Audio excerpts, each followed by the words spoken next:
Jackson, also and executive chef of the Mint, Kehinde Jackson. Thanks, Kathy. We'll go to Shauna.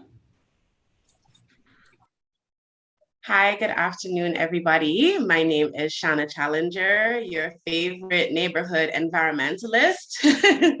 I'm currently employed by the Environmental Awareness Group, or EAG, as the Oshawa Islands Conservation Program Coordinator. And I also went to Cave Hill.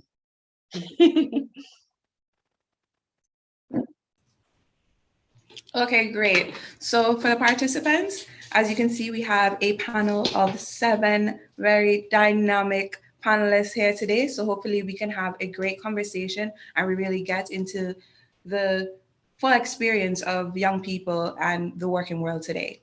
So we're going to jump right into it with the first question. And this is one of the things that we often hear from young people. I personally got this question before, and that is, what is the biggest challenge you see in the working environment at the moment? And I'll first put that to Sean. Yeah, I just had a feeling that was going to come to me.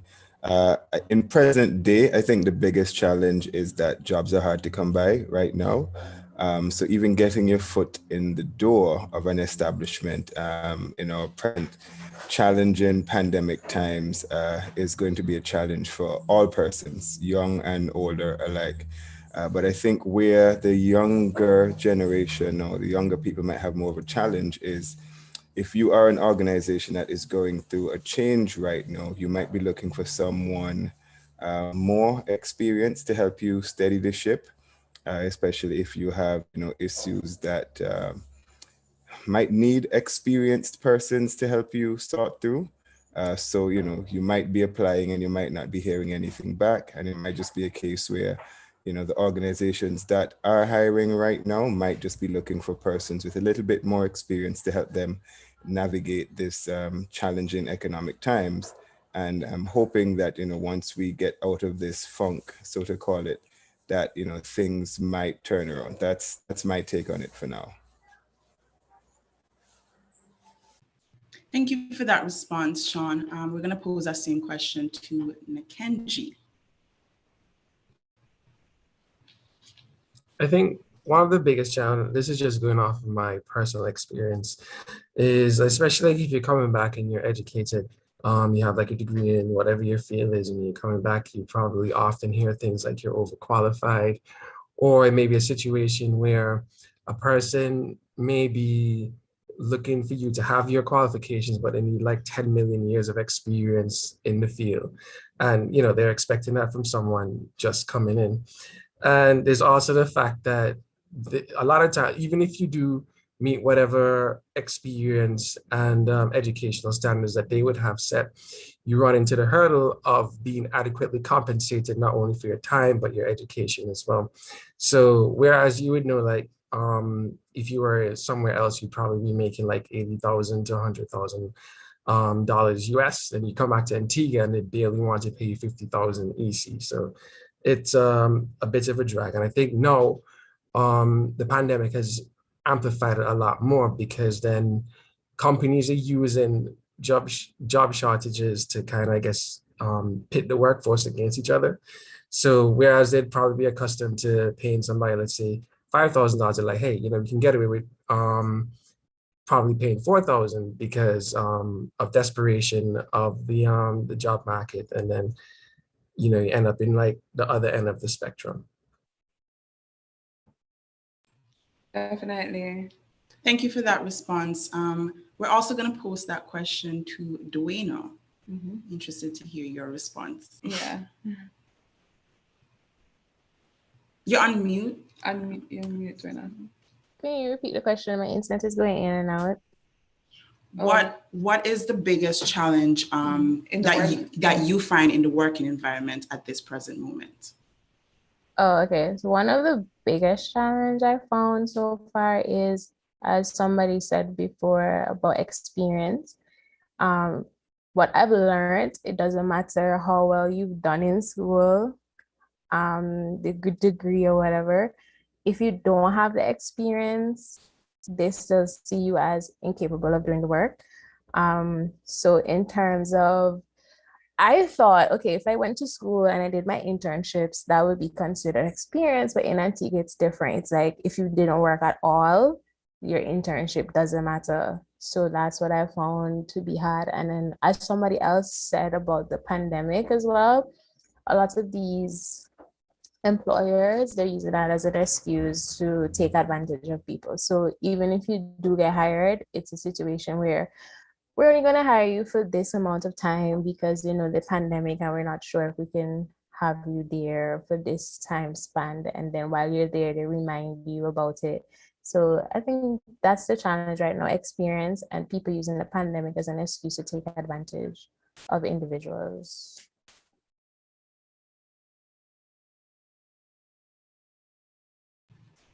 Thank you for that response, Duino.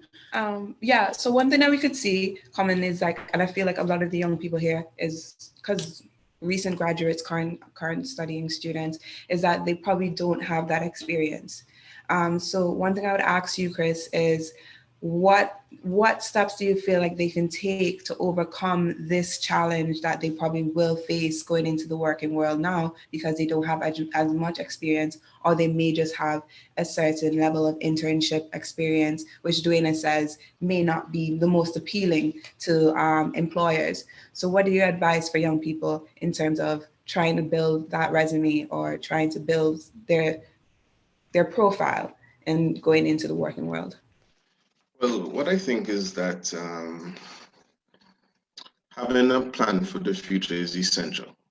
I believe that internships are important because I believe that while a young person is at an internship, they will develop the skills. Basically, they will get an experience into the working environment, because even though you're at school, what you learned at school sometimes does not work in the working environment. It does not apply to the working environment. What I would tell them as well is to volunteer. Volunteer is a way to develop their skills. It shows commitment to causes and also certain values that could help the individual basically get an idea of, basically it's a crucial role to helping to shape their careers as they gain exposure to working environments. That's my view. All right, thank you. Thank you, Chris. This question is to Shanna and JC, and we invited both of you because we feel that you're kind of in not the traditional fields. So we just wanted to ask, why did you decide to enter your particular field? So we can start with Shanna. Mm-hmm. I never thought that me and JC would somehow be lumped together that way. And I love that. I love that the arts and science were finally together. I love that. I love that. I love that. So some of you may have heard this story before, but I'll try and keep it very quickly. I did not want to do what I'm currently doing right now. I know a lot of people always say that, but I literally was not in this at all. I was on, you know, once you get to third form, you have to make the decision, sciences or arts. And I chose the science route. And so I was very much planning to try and be a doctor, because, you know, that's the only thing you can do at the sciences, right? But, you know, I got to UE, and luckily, thankfully, in first year, they teach you a little bit about everything, right? So you can kind of, you know, put your toe in the water, see what you like, what you don't like. And chemistry, we broke up in first year. Biology, some parts of it, the biochemistry, I hated it, but the part that I loved the most was the ecology aspect, and going into the field, my accounting friends and sitting down in class all day, I'm going to snorkel. Like, I loved the juxtaposition of like having a little bit of in classroom and being out in the field, which is my true love. And so I changed my major in second year without telling Board of Education. So I lost my scholarship. I didn't think I had to tell them because do you want me to do well or not? And I will say that it can be very scary, but I want people to be, the people who are on this call, to be bold. Be very bold with your decisions. You don't want to be doing something just because you're supposed to do something and not doing something that you loved. And I loved being in the field, as you all know already, right? So changed it, lost the scholarship, didn't tell my mommy. I literally just did it on a Wednesday afternoon. I was like, I'm not doing this thing for the next 3 years. I'm not doing it. I'm gonna do what I want to do, and I'm gonna do it well. And so she eventually had to write a letter, got back my scholarship later on in life, and I stayed with ecology. And thankfully, when it was time for me to graduate, the EAG was hiring somebody to be doing the Redunda program. My mom made the bad decision of Googling what Redunda looked like. And so, of course, she was completely against it. But I said, of course, I don't really have the experience. And this is why I think what Dwayne was saying about the internships and stuff, yes, it can sometimes be bad, but because even though I didn't have the years of work experience, because I had the background, I was young, I had done leadership position type of things before, they took a chance on me, as opposed to somebody with the years of experience. They were looking for somebody fresh to kind of get people to fall in love with Redunda again. And so I was able to do that. And then now that I've done all of this stuff on Redunda, I'm now working on all of the offshore islands that we love to party and we love to, drink rum on, that are also home to species that are found nowhere else in the world. So that's how I got into this field. And again, the volunteering, the coming and doing things, you find out very quickly what it's like to be in a work environment, dealing with people who may or may not be, just dealing with different personalities, I would say. And again, finding out what you like and what you don't like, because what you do in school is very different to what happens when you actually get back and you settle in. And so finding where those little areas are is really important. All right, I'm gonna hush now so JC can go. I love you so much, Shanna. Hi, everybody. Again, it's funny that you said that the science and the art are together finally, like we actually truly belong. And then as you spoke, I saw where we kind of, sadly departed. I've told this story a million times as well, but as I continue along the journey, the whys sort of evolve as well. And so what I'll say is, the honest to God truth is that I have no actual desire to work. Like, the concept of work is not something I desire. I desire to do. I do desire to do things. So yes, there is a part of me that would like to lay down on the beach in the sun and just have a wonderful time. Like, whoever decided bills was a thing, we just out here floating on this rock paying bills. I would really like to talk for like 2 seconds with my hands, honestly, because what kind of choice was that? But there's also a part of me that really enjoys what it is I do. And I found that part of me in the doing, because what I do takes a lot out of me, right? And so the why has to be stronger than money. It has to be stronger than what I can physically get from it. And so when you ask me why, I say, why not? I don't have a choice. I really don't have a choice. I have to do this, or else my soul is unhappy. So there is that. I have no desire to work. And so my dad told me when I was very young that if I could find my hobby and find a way to get paid for it, I will never work a day in my life. And that sounded like a very good idea. And so that's what I did. I did the crazy thing. And I realized that there was very little stability for me in the normal constructs of work, where I sit down at somebody's desk and, work towards whatever it is their goal and vision is, no matter how mundane. It really didn't fulfill me, and it wasn't giving me the financial stability that they said it would give me, because we don't pay people over 60 more than $1,500 here in this place unless you work in a bank or a call center. Then you might be able to make $3,000 a month. You know what I mean? And in Antigua, when rent is $1,500 a month, you're really not, and I'm not calling any like specific figures. I'm saying the general concept of what is happening in the space. Anyways, so I did the crazy thing and I decided which hill I was gonna climb. So it's not which cross you're gonna bear, it's which hill you're gonna climb. It's gonna be a struggle either way, whether you go into the regular world of work and try to get employed that way, as we've heard, or if you go outside of the grain, which is where we separated. So I went off and I went to school. I did 4 years of theater at the Edna Manley College of the Visual and Performing Arts. I went and I studied what it is I love to do. And when I came back home, there was no industry here that, said, we need artists to do work, let us hire you.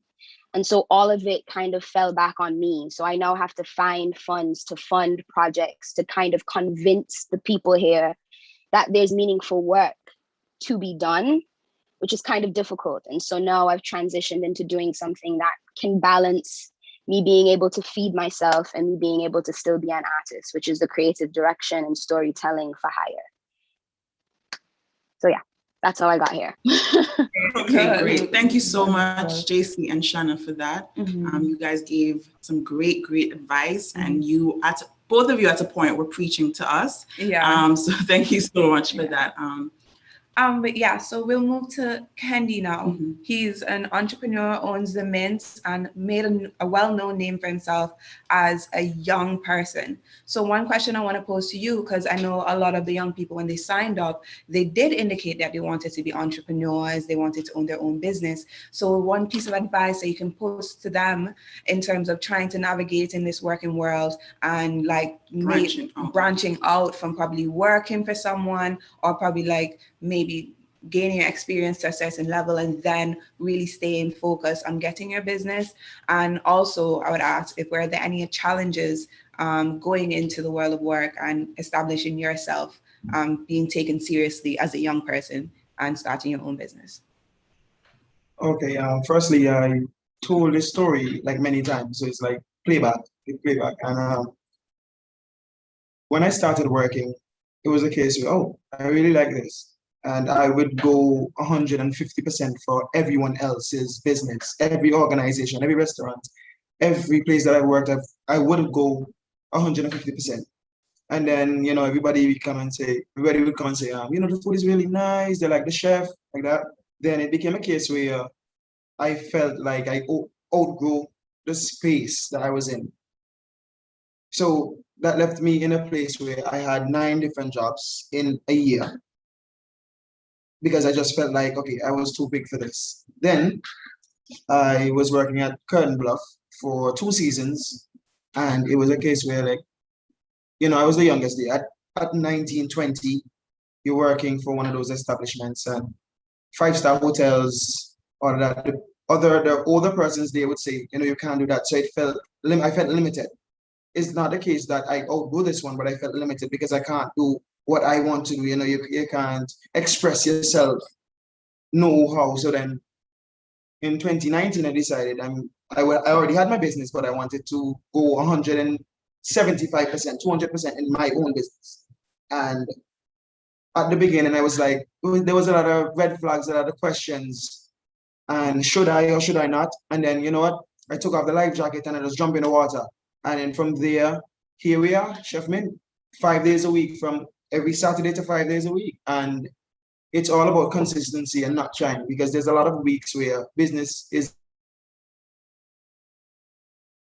really slow. And there's weeks where, wait, it's only 4 staff we have, with the rest, guys, we need more people. That is a lot of, it's something like that. It's challenging and it varies. So you just have to keep it going, keep consistent, keep it going, and stay true to yourself. And that way, you cross all the hurdles. That's in my opinion, really.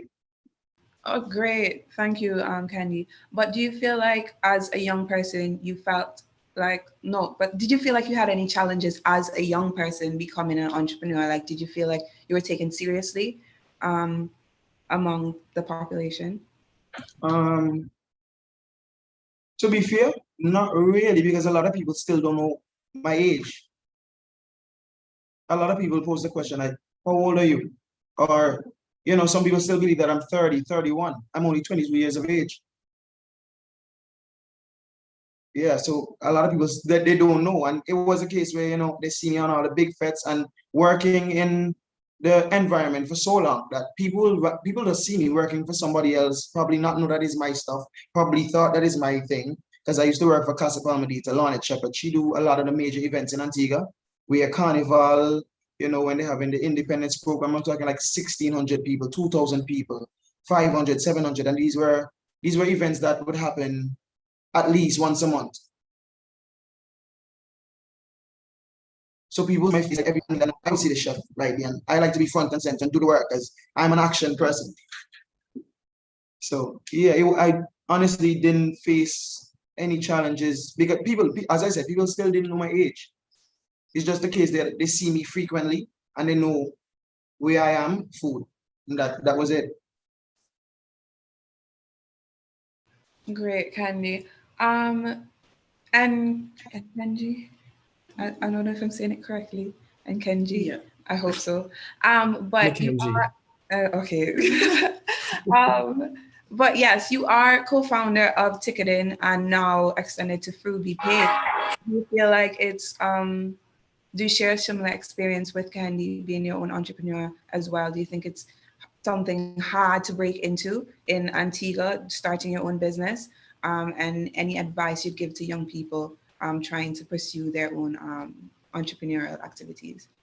I think one of the challenges that you find here that it almost seems kind of a bit more unique here in comparison to other places I've been, maybe it's because of our size, is that the mentorship isn't there.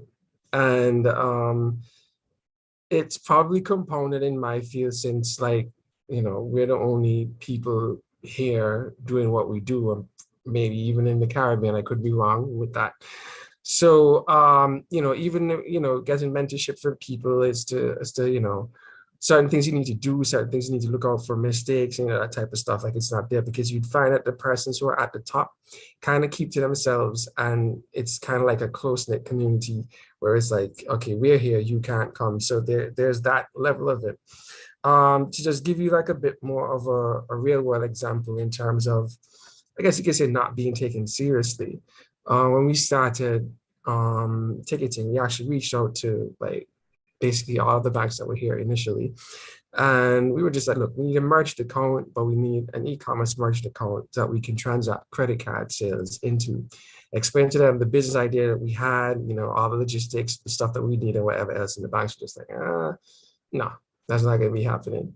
One bank in particular reached out to us, but they were just like, okay, we don't mind taking a chance with this, but we're going to need $250,000 as a security deposit. But we're just like, well, we are a startup. We don't have $250,000 just laying around like that. Went to another bank and they were just like, okay, we still require a deposit, but I think they wanted like 10,000 or something like that. And we're just like, look, all of us are just coming out of university.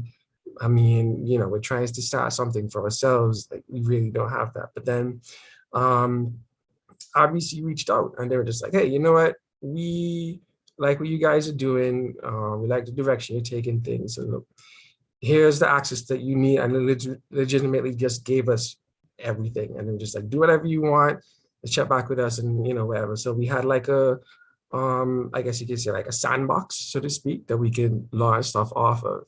And it's ironic because then let's say that was like, 4 or 5 years ago, then now you had other banks coming back to us. You're just like, hey, y'all don't mind switching banks and, come with us. We can offer you this, we can offer you that.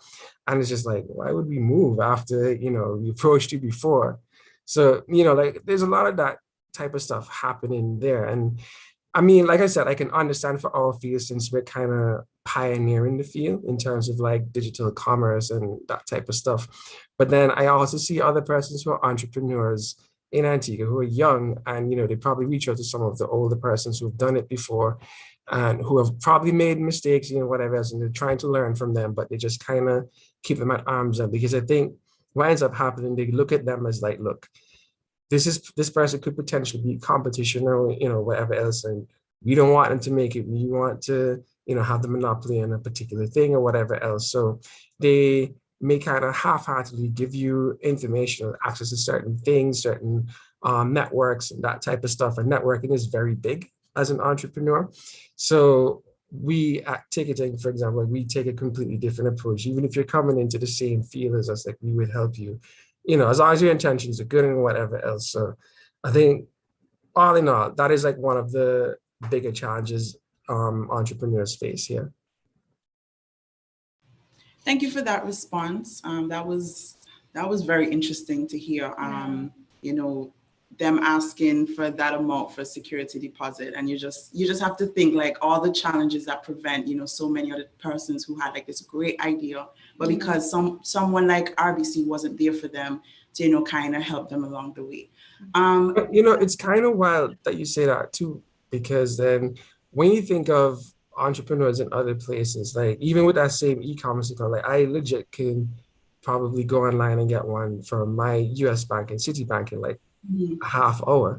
Whereas like here is like, a lot of stuff that you have to go through. So I think like the infrastructure that's in place here as well is something that, we have to fight a lot. Yeah, I totally agree. The next question is to Duana. As a recent graduate, and for those who may not know, Duana has a blog where she documents her experience of trying to find a job. And it's a very interesting blog, and sometimes it's kind of a bit emotional as well. But I just wanted to ask you, in your journey of trying to find a job, do you remember a specific experience where now looking back at it, you wish you did differently, and any advice you would put to those who are listening today on when they're looking for work? That's a good question. I got that a lot. I would say I was battling. I would say if I had the moment, I would have changed everything. But recently, I said to myself, the universe or God puts you in places where it molds you for something bigger and something greater. So I wouldn't change anything. Like I've learned from all of those mistakes, and I'm telling you, all of the crap, nobody can step to me. Like that's how it is. Every single thing that happened, the position that I'm in now, I know better. So nobody can come to me with any foolishness because I've been through it,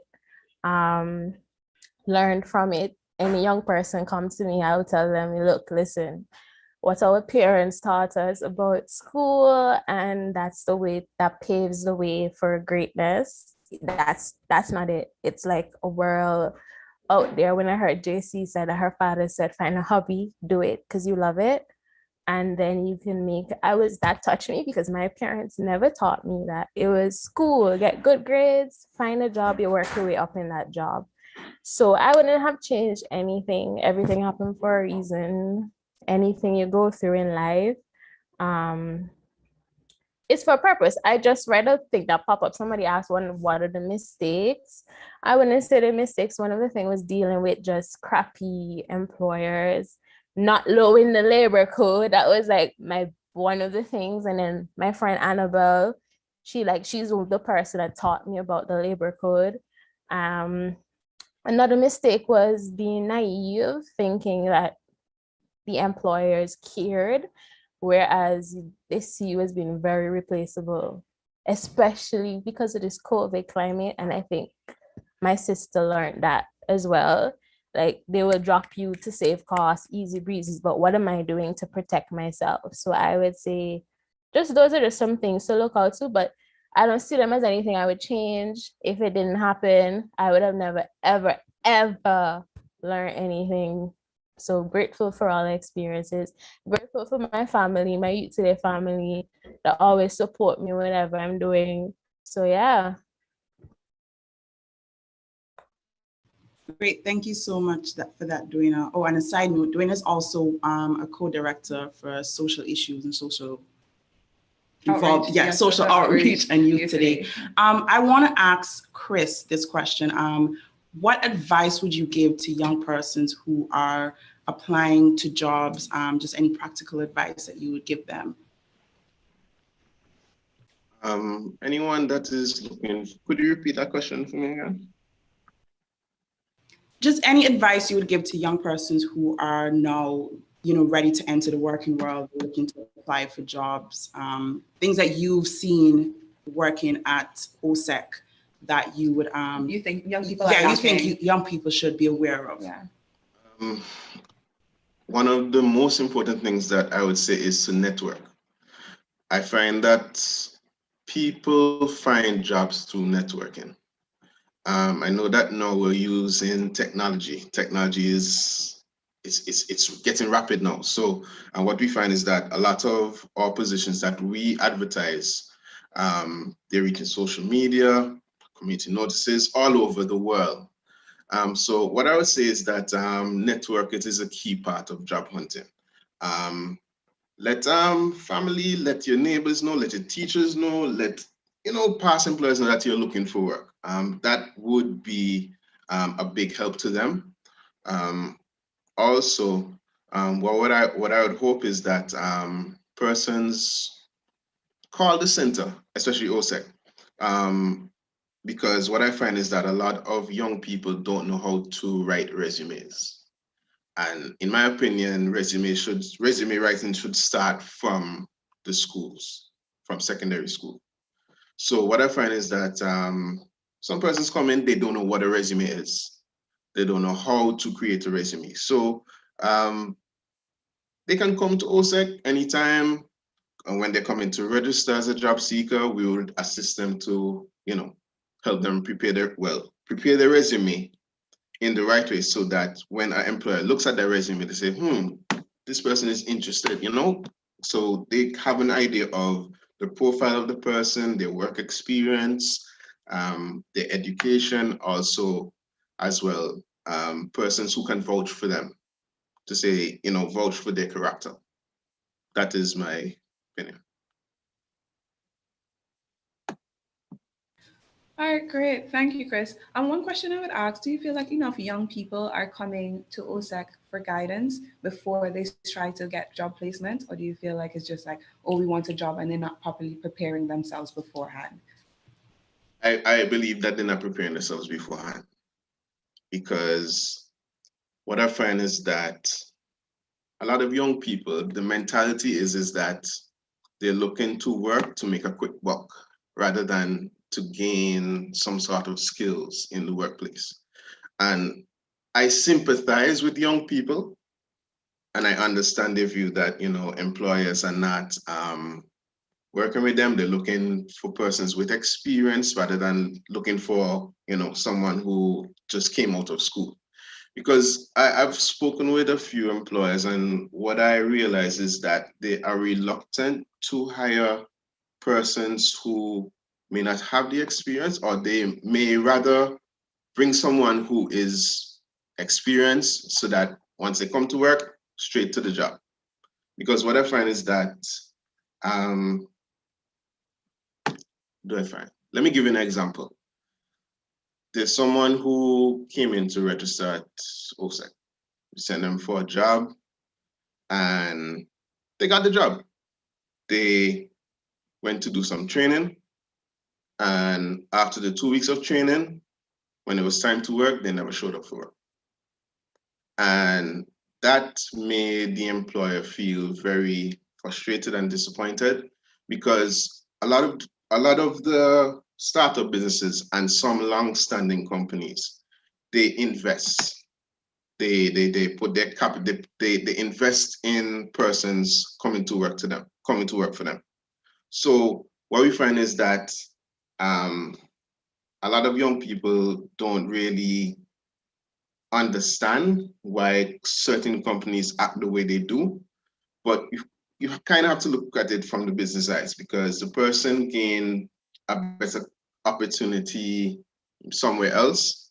Let's say, for instance, you go to training, you learn, valuable tools in that training, and then you go to work for another company. Basically, the business that gave you that training lost. So that is why you find a lot of companies now, they are looking towards finding persons who have the experience. They tend to cut costs on training and development. That is what I find. So, and many fail to consider that, but it's really the hard truth.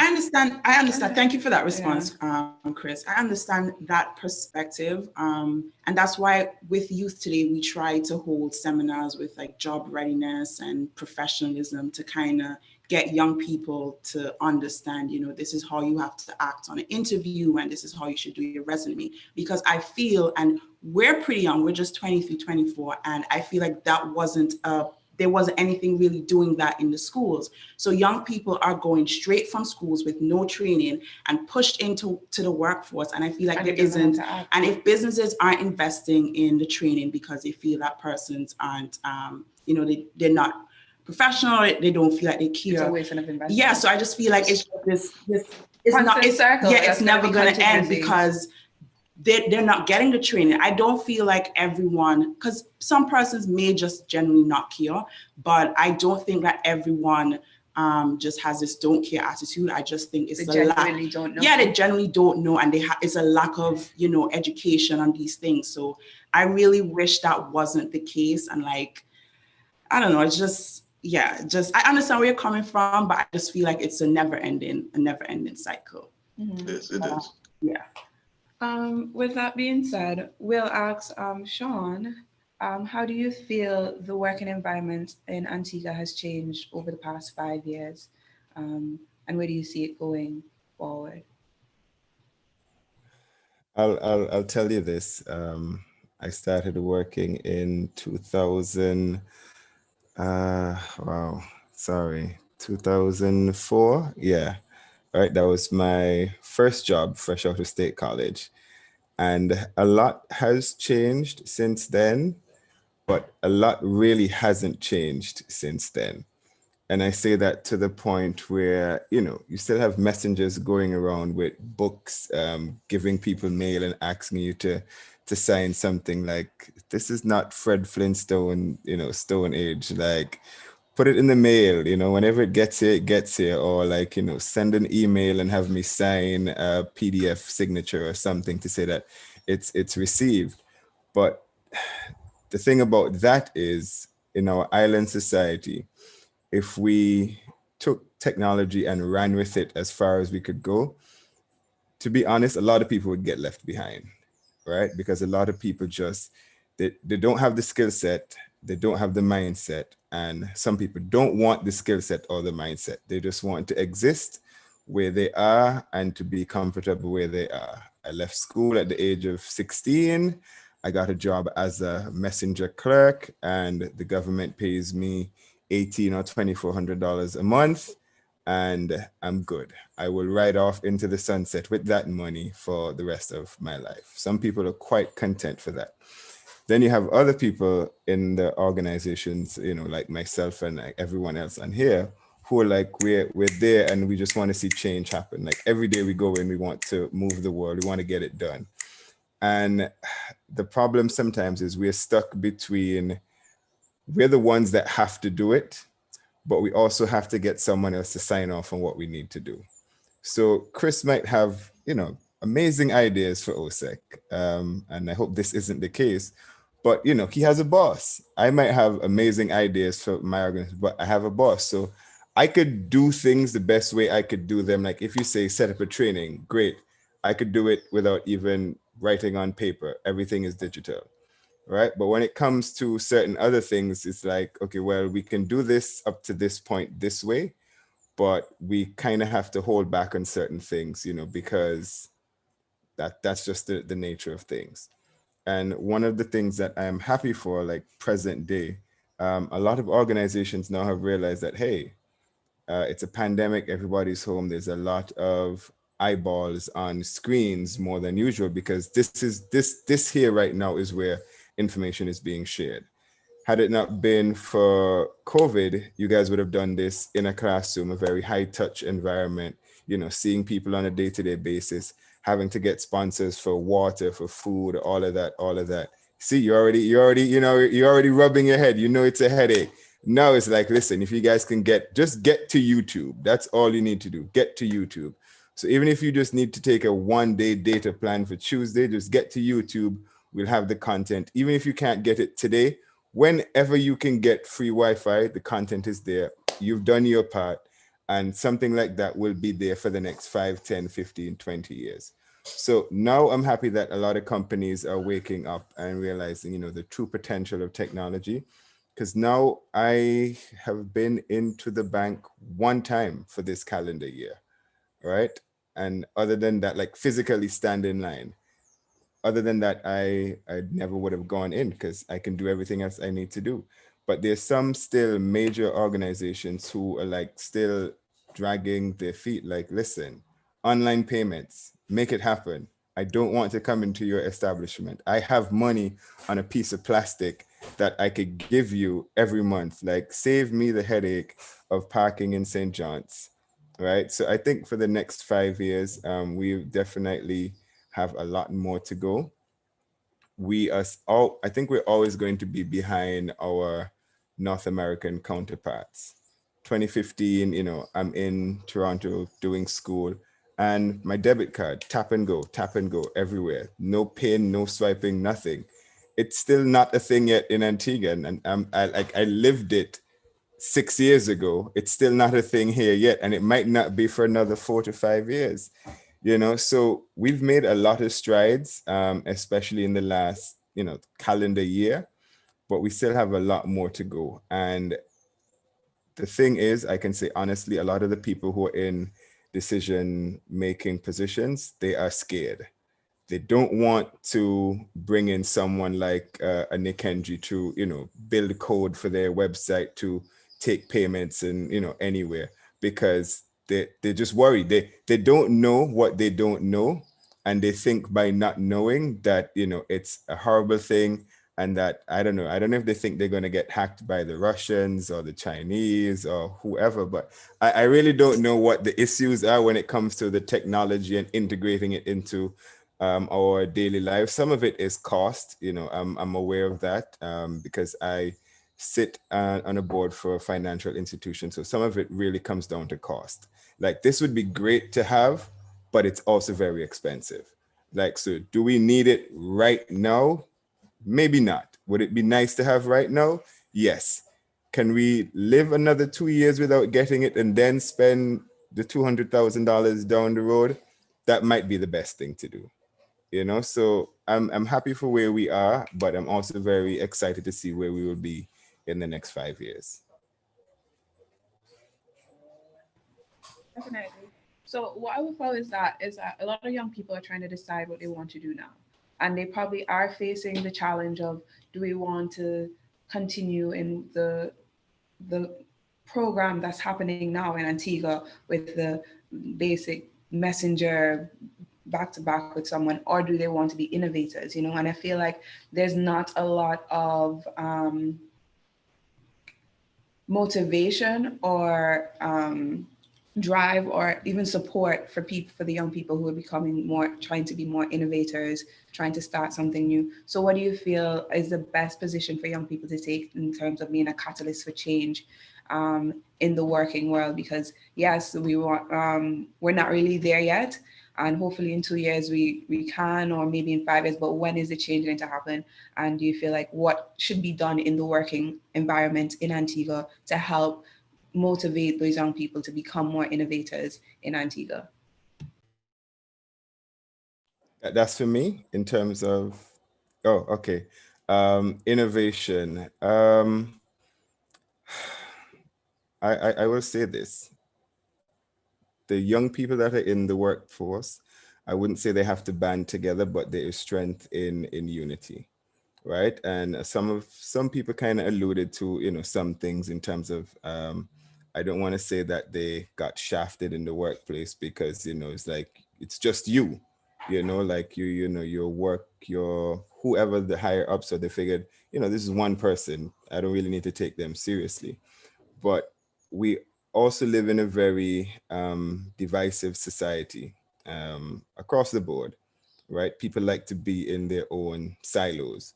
So you go into a workplace and you figure, all right, it's me against the world. I'm here to make this money. I don't really care about anybody else.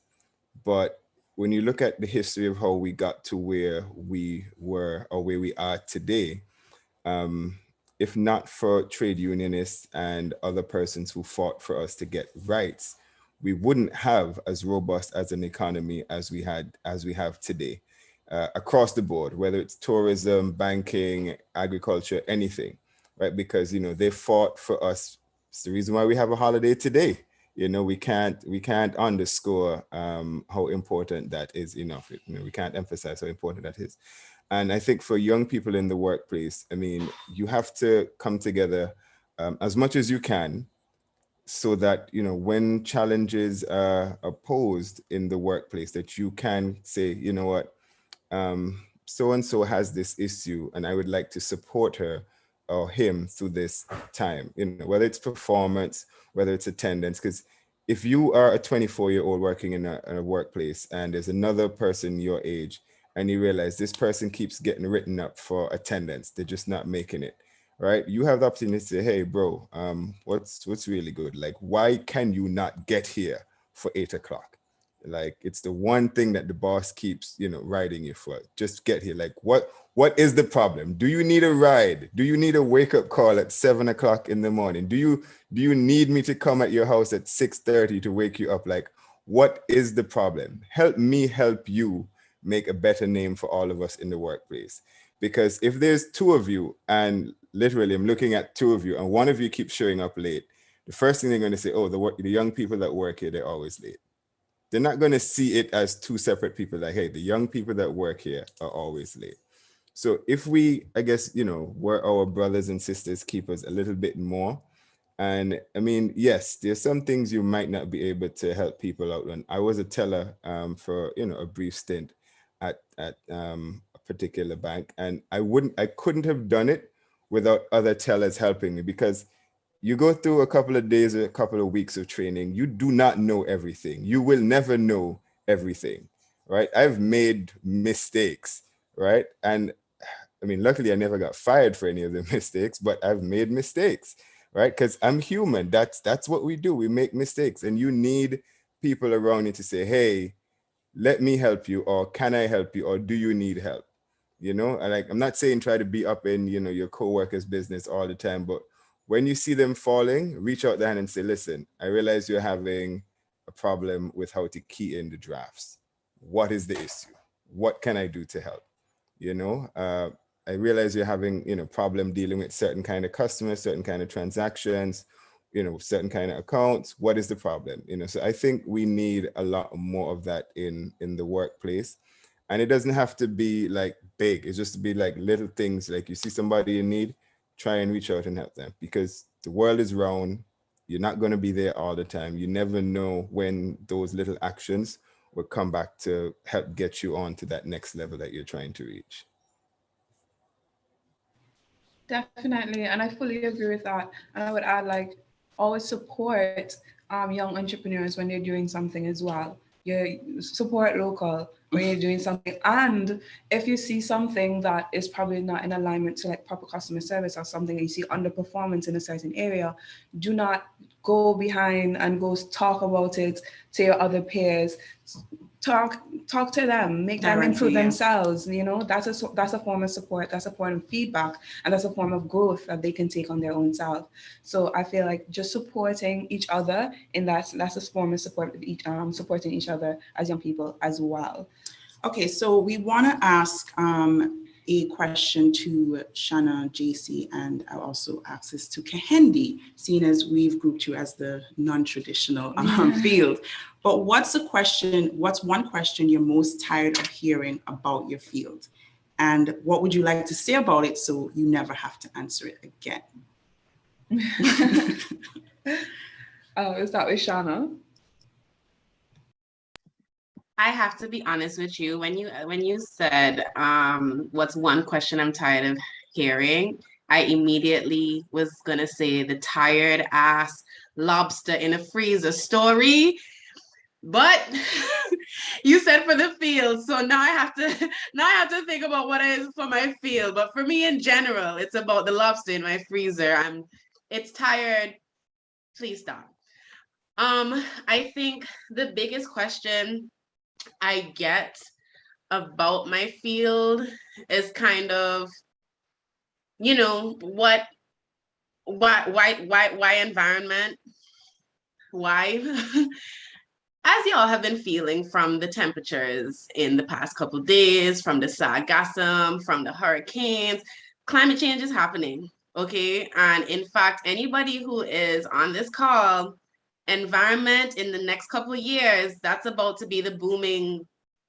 We're not going to be the anomalies anymore, okay? Like everybody is going to have to be in the freaking environmental field because the planet is dying, unfortunately.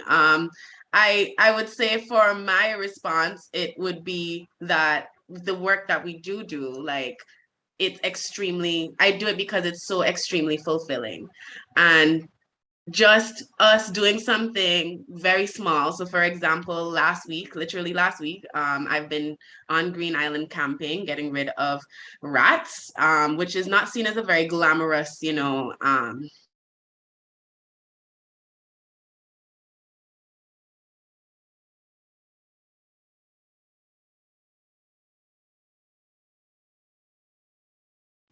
Is Shauna paused?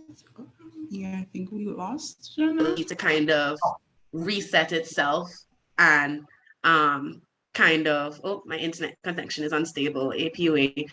But seeing the impacts of nature and see its ability to kind of reset itself with just a little bit of help from us, it's the best thing about my job. And again, like what JC said, like having something that it doesn't feel like work, it's your passion, like birds, lizards, turtles, y'all know they bring me joy. So just having that is enough. And that is why I will always choose my field. Ask Sean, he's come out and volunteered with us. I'm waiting for the rest of y'all on this call. And Kenisi, waiting for the rest of y'all on this call. Rose trying to hide her face. Waiting for the rest of y'all on the call to come out with us, whether it's turtles, birding, snakes, lizards, anything. Just coming and feeling and seeing the sheer amount of wildlife that Antigua have, it's truly rewarding. So that's why I do what I do.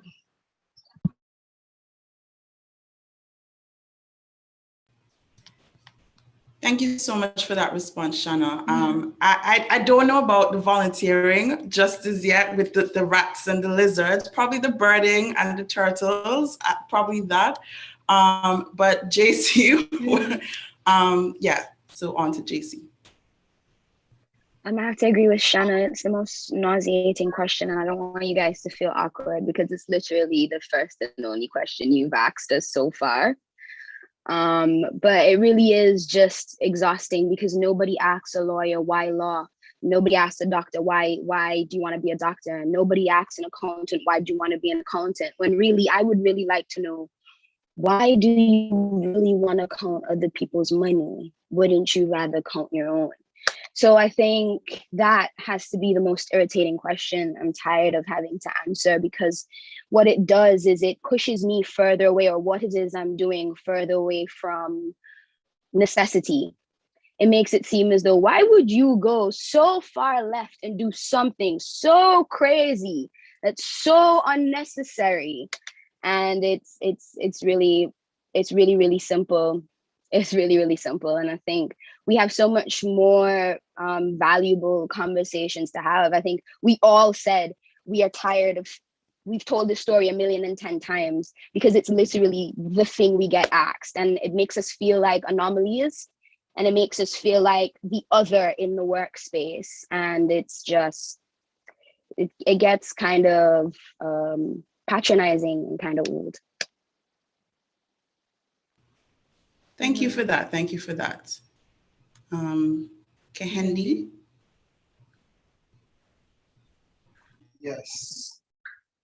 So one question that persons normally ask, or just ask repeatedly, is they would call the restaurant, try to place an order, and I would say, we're sold out. Why? They would ask like why. They would ask me like why.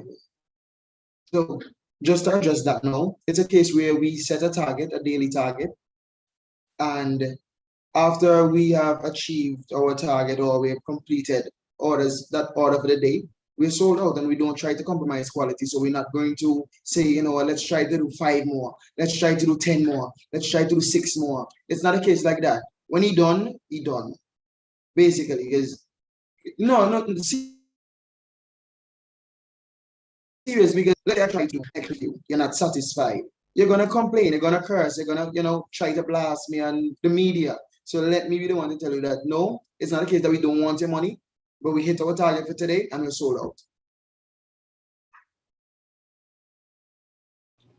Thank you so much for that, Kehinde, And for I that. feel they needed to hear. For that clarification.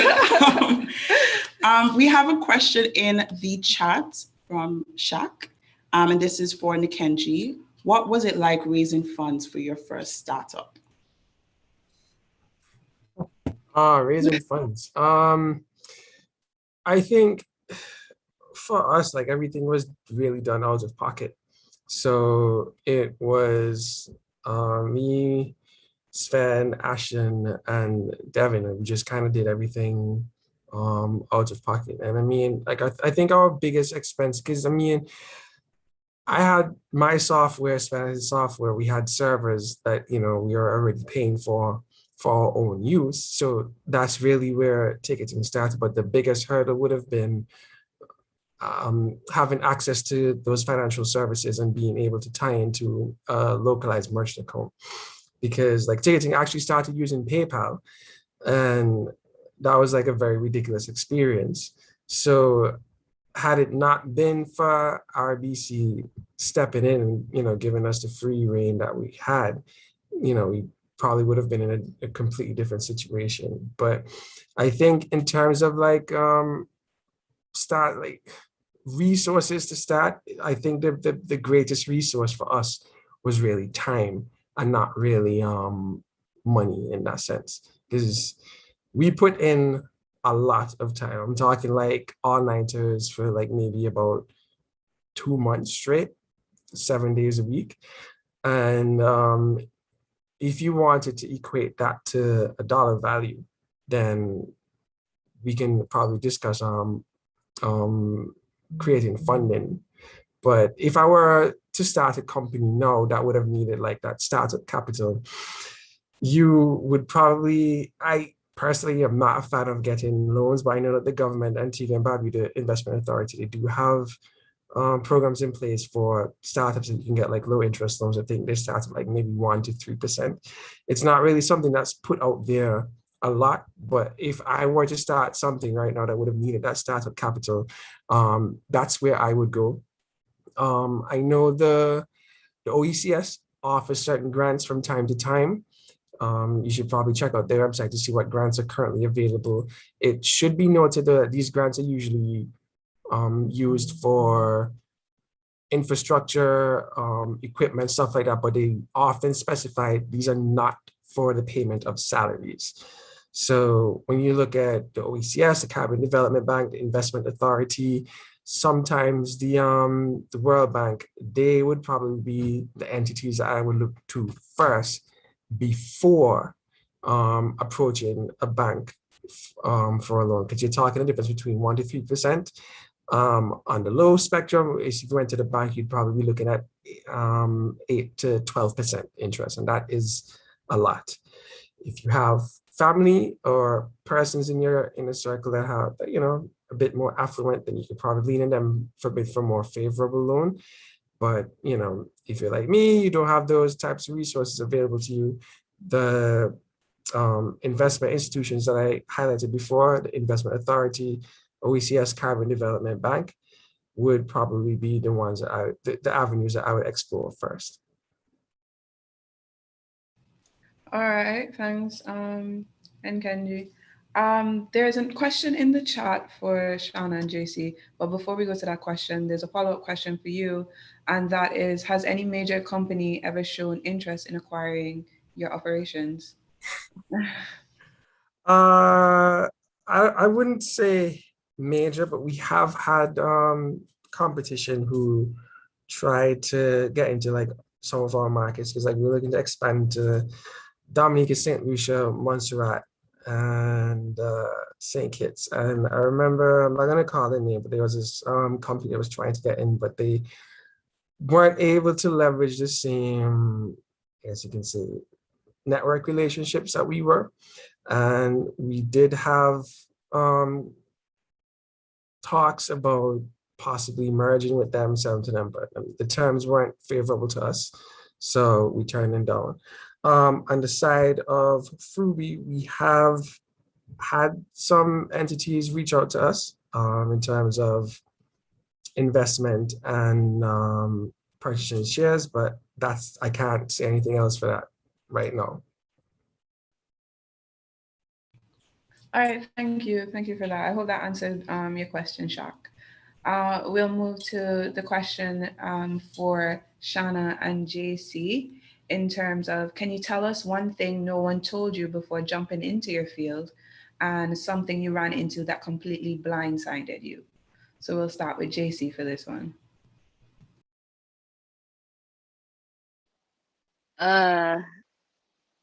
I actually sat down, I saw it in the chat and actually sat down really genuinely trying to think about what would have been something, you know, that I wish someone would have told me.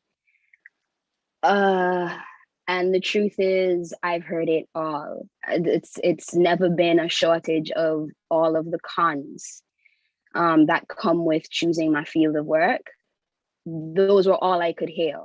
So I'd have a conversation with someone as a kid, and at the end of the conversation, because I was always very well spoken, we just chat plenty and express myself a lot, and really and truly people just decide, wow, she's so smart. What are you going to be when you grow up?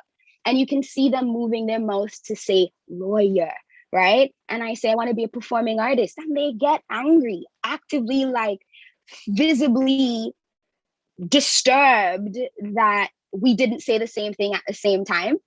And then I would get the list of cons as to, are you sure this is what you want to do? And I've been called a starving artist long before I had enough knowledge on what the hell it is I was doing to be called an artist.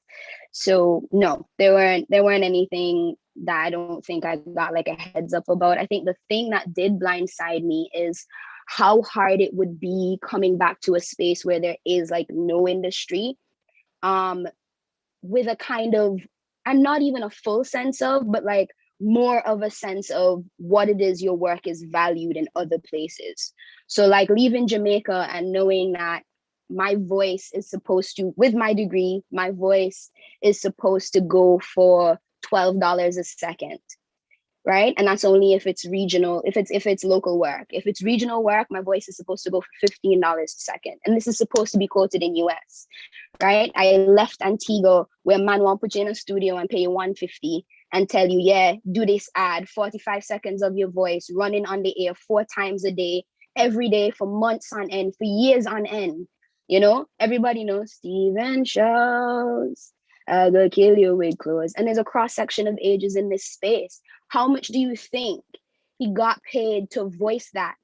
And then compare that to how long that company was able to use his voice as a part of their branding and how much money they would have been able to get from that. There is nothing here set up to protect you from that. So when I come back home now and a man call me and say, hey, yeah, here you're looking for work. I have some ads you have to voice and blah, blah, blah. And I say, okay, great. So excited to do the work. Here are my rates. And man say, well, the budget is $150. And they go and they find somebody else who's going to take the $150 because they don't have the degree, 1, 2. They don't care about industry standards because they're hungry trying to make money anyways. There's no industry here. Nobody's working as an artist. So you're happy to get the work. Nobody explained to me, or it blindsided me, how hard it would be asking for my worth in a space where that doesn't have a value attached to it.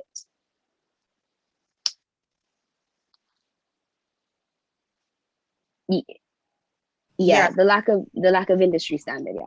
Yeah, I see Shaq said in the chat, thank you for highlighting that, and thank you so much, because well, I can speak for myself and probably most of us here, we had no idea that was really what was carrying on with yes, learned something new there with the rates. Yeah. She also had a follow-up question. Well, yeah, they have a follow-up question.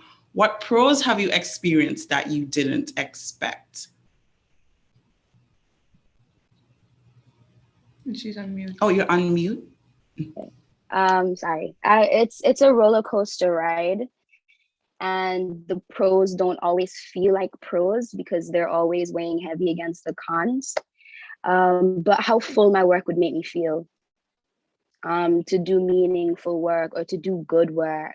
You know what I mean? To see an ad you sat down and conceptualized and got to do your way come to fruition and run and see people identify with it or hear people talking about it. I'm nowhere in the foreground of these things. Like, a lot of people may have seen the work and have no idea that I'm attached to the work in any way, shape or form. And then to be in spaces and hear people like talk about the work, or hear that people have seen the work, or to see it waft down your timeline and know that you had something to do with it, and to know what it is you put into it, like being able to sit down and come up with concepts and like work with artists and further their visions and do meaningful connective work with people, how full that would make me feel. And I always get scared to say that, because the moment artists start talking about how full their work makes them feel, people are like, yeah, we don't have to pay you, see?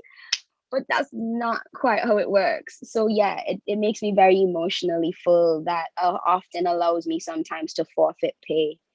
But it's not the position I really want to be in.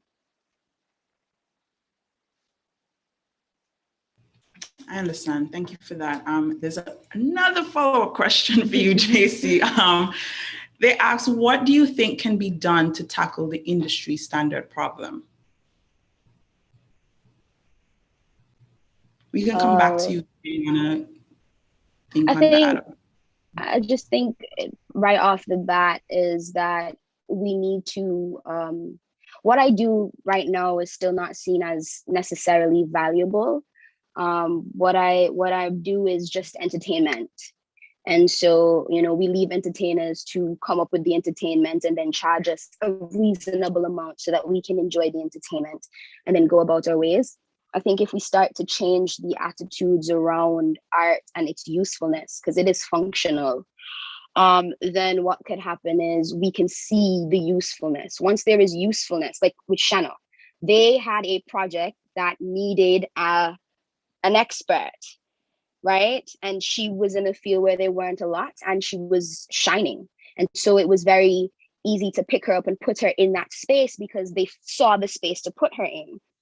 If there is no, because industry is around work, right? So if there's no work, how is their industry? If we don't see voice acting as work, we see it as a hobby that some people who work at APUA and who work at a bank and who work at a restaurant or, you know, own a cook shop do on the side because we are entertained by their voice or their ability. They have this extra ability that we get to utilize for our own gain, as opposed to here is somebody carving out a life path. This is what they do. We have become so comfortable with the idea of work as opposed to do that. Industry is hard to have. So we need to see importance in it and see it as work and validate it in that way in the space in order for there to now be, okay, if you are going to do this job, this is the industry standard for this service. As opposed to, you know, just service providers creating the standard based on what they're willing to accept out of lack. If that makes sense. It makes perfect makes sense. Yes. Yeah. Thank you so much for that. So we're going to pose the initial question to Shanna now. Yeah. One thing that no one told you before jumping into your field, something that completely blindsided you. First of all, JC, we need to have a complete separate session dissecting the entertainment industry. And I have heard JC say these things like in different spaces, and I always kind of feel helpless because like, what can we do to make the industry happen? Like I remember the vagina monologues and stuff. Like I remember all of those type of artistic performing arts kinds of things, and they just kind of died down. And I, as not an artist, you kind of think, oh, well, I guess they just kind of ran out of steam and you move on. But when somebody has learned, I can't imagine learning, perfecting my craft, ready to come back and then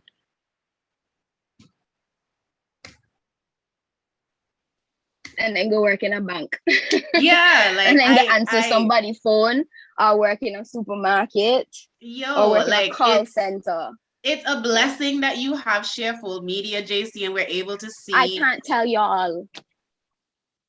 we're able to How see the sweet. amazing things that you come up with because like, thank God there's some kind of outlet. Like, that's Yeah. crazy. So first of all, Youth Today will be holding another session on the arts industry. It will be moderated / hosted by JC, and we'll bring other artists. Cause I'm sure there's Shavisa, like I'm sure there's like other artists that are going through the same struggle. So I don't work for Youth Today, for but sure. I've made the executive decision that they're having a separate session just on the entertainment industry, right?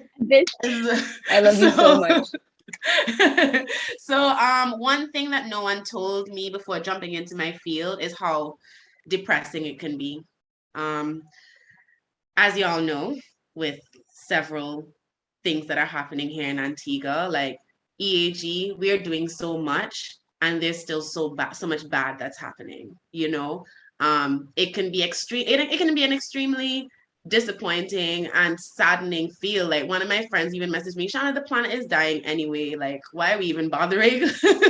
Like that's how my friends talk to me. And so like, and it can be very sad. Like eco anxiety, I think is what they properly refer to it as. It's like all of the things I'm doing, the world is still ending. Like it can be very, I don't even know if I guess depressing is the word. Like it feels as if, because you know you're doing good work, you're seeing more lizards, you're seeing more birds, you're seeing more turtles, the habitat is restored, but if the mangroves are just being chopped to pieces, is my work valid? Is my work appreciated? Is my work meaningful? Like, so again, we can have a separate conversation. Okay, so now Youth Today will also be doing one on the environment and the blatant disregard for it. So y'all already know what y'all have to do, right? So that would be the biggest thing I would say nobody prepared me for, how it can be extremely rewarding, but also when you think of the bigger picture, it can be extremely demotivating, you know? Something that I ran into that completely blindsided me was how much of an anomaly I am. And I didn't realize this until I started traveling and going to conferences to talk about Redonda and realizing that there's not Black women in conservation, like, especially from the Caribbean, like, it doesn't exist. It does not exist. And being, you know, Antigua's mostly Black people, and being at these conferences and realizing, oh, I'm the only person that looks like me. I'm the only person kind of doing the work that I'm doing. It was quite shocking for me. As I've gone to more regional conferences, I've been able to see, you know, some of the numbers. But then again, when I went to do my master's last year, was that last year? Was 2019 last year? Whenever 2019 was. Whenever 2019 was, when I went up to England to do my master's, there were only 5 Black people in our class, you know, conservation again. So I wasn't expecting to be an anomaly. I thought, you know, there would be a lot more of us. And that's why I keep trying to push people to come and do my field. Like, I don't want to be everything environment. Oh, well, you know, Shana and Rulio, like, it's just us. Like, it's not just us. I want there to be more people. And I can't remember who talked about mentorship. Was it Nikenji? About the fact of having that person in place. And I think even in Antigua, there were people that were doing conservation before me, but they weren't as visible. You didn't know what they were doing. So even I didn't have a chance to kind of volunteer with EAG before I started, which would have been a great thing for me to do thinking back on it. But being that kind of, since I am such an anomaly, I'm determined that there's going to be a lot more of us and a lot more of us in this field, because as small island developing states, when the hurricane come, we are the ones going to be most affected. You see everybody fleeing COVID, where they come in, straight to Antigua, right? And it's our duty to make sure that these ecosystems, these species, all of them are able to support us, and we're able to conserve them at the same time. So yeah, that's something that I was surprised by a lot. Remember to write down y'all 2 sessions that y'all have to do after this.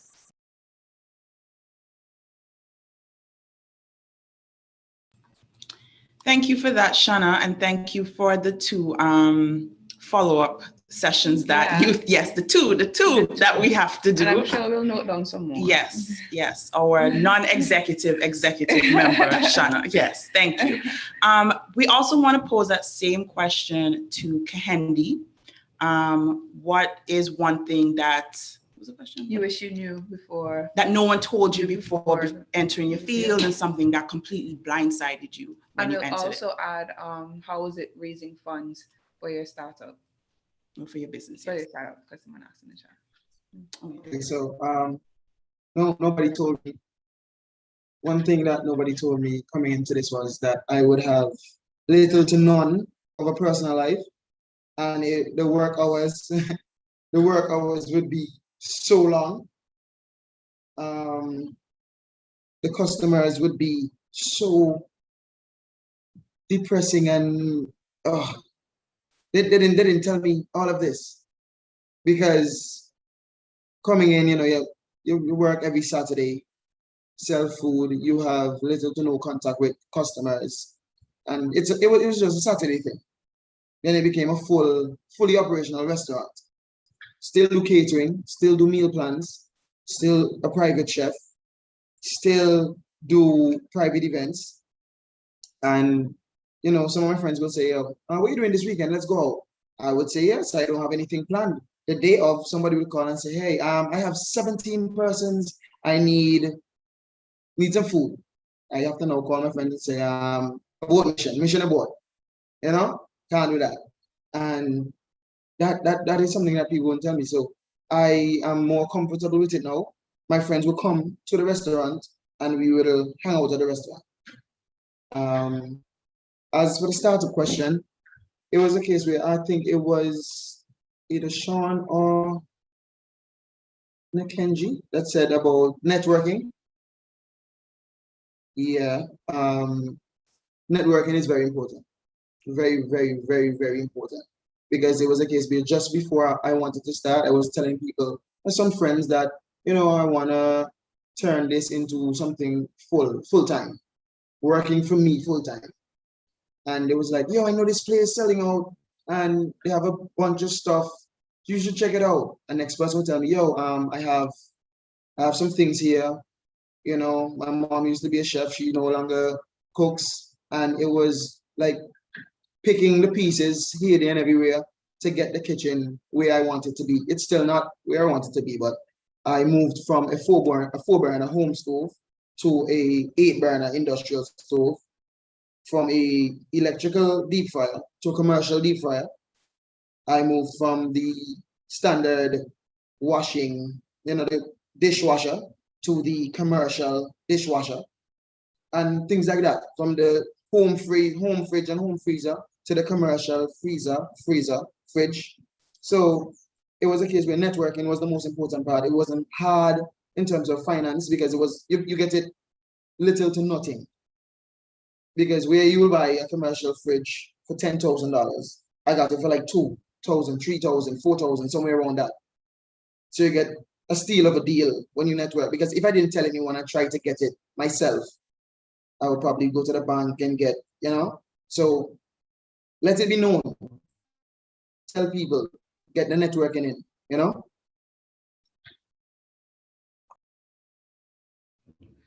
And one thing I would add to that is, I think that when Kenny speaks about his business, he's very passionate about it.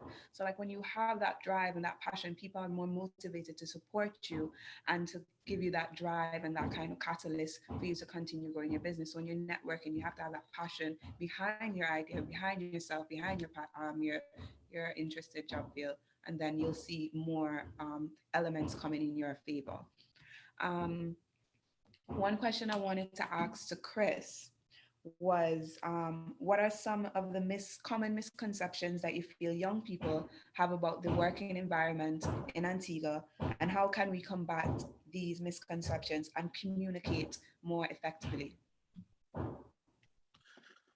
Misconceptions. What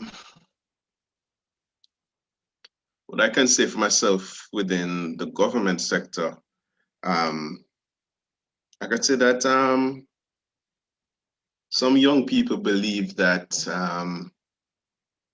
they can't get along with older people within any department that they're in. Sometimes that is not the case. What I find as well is that there seems to be little communication among older staff and younger staff. I feel like if we had open communication within our departments, I think that certain departments, certain ministries would run better. What I feel as well is that another thing that I see as well is that older persons or persons within management, they're not empathetic.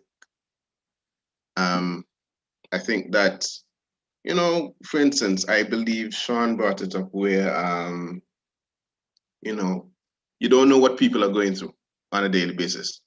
I think that the management team, they need to communicate more with the staff, you know, have small events, you know, do a little catering on a Friday, you know, do certain things so that the staff can feel like the management is interested in the employees and the employees feel like the management cares about them.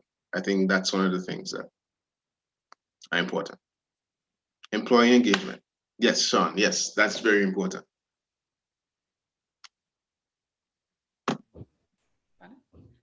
We pose the same question to Sean. I'm not gonna lie, you're gonna have to run that question by me again. Oh, no. So, and the reason for that is the disclaimer. There is someone here who I met in another forum for youth, and they were private messaging me, so we were having a conversation. So, yes. No problem. But the original question was, what are some of the misconceptions that you feel young people have about the working environment in Antigua, and how can we effectively change this misconception, communicate it more effectively? Which answer do you want? Do you want the polished answer or you want the real answer?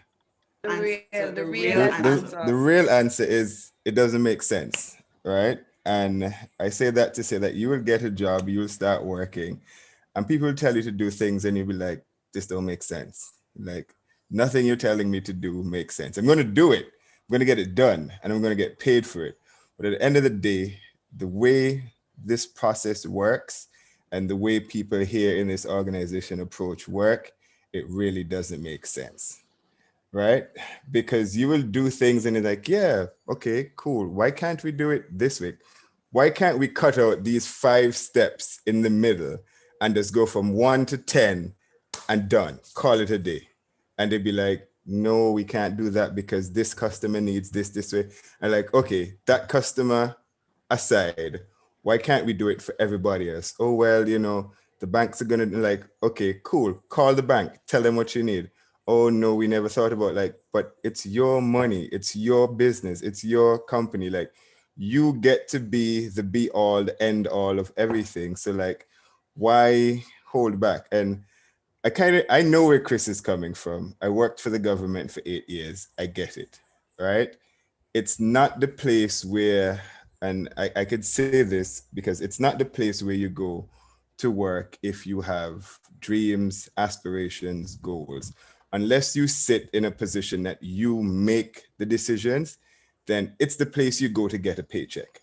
End of story, right? You might go there and you will do some good, but at the end of the day, you're not going to do all the good that you can do because your job is to keep the wheel turning. That's all.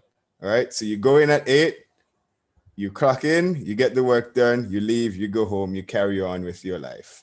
Right. If you are fortunate to be in a position of authority where you can change things, right? And the one organization that I know everyone knows about is the Department of Gender Affairs and Department of the Environment. I speak to those because those are government entities, right? They fall under the umbrella of government. I didn't know that government offices got awards for being best performing until the Department of Environment got it. Pretty sure Shanna had something to do with that, right? Because they capitalized on the energy of people like Shanna, and also for Famala and them, of the energy of the young people coming into the organization, who just literally took the lid off and say, all right, this, and this makes sense. We're keeping that.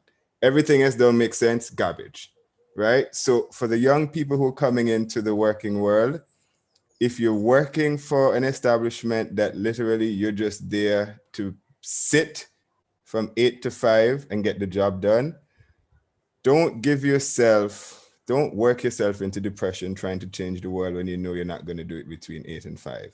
Figure out how you can do it between 5 and 8 o'clock the next morning, right? And let that be your happy place. Work, if you realize work is not your happy place, then just, hey, if that's what it is, am I stuck? It's my internet. Was I stuck or were you guys stuck? Well, it showed that you was It's stuck. saying your network okay. bandwidth is too low. Yeah, But it's you good know now, how right? it, You know. yeah, you know how it is, right? Yeah, So we- if work is not your happy place, and you try and you realize, listen, I could bring as much cake for birthdays. I could, force people, encourage people to buy ice cream on Fridays, and just like, let their head on and relax a bit, like not get stressed out. And you realize this isn't it. Find wherever it is so that you could be a sane person between 8 to 5. And then you can, go on and do whatever it is that you want to do outside of your working life. Like, don't look for work to be the thing that fulfills you, because in Antigua and Barbuda, you'd probably go crazy trying to find that fulfillment in certain workplaces. I call no names, right? But find something that makes you feel like a human being outside of what you do on a daily basis. That's my best take on it. That's the real answer. Thank you so much for that perspective, Sean. Yeah. We have a question for Nkenji.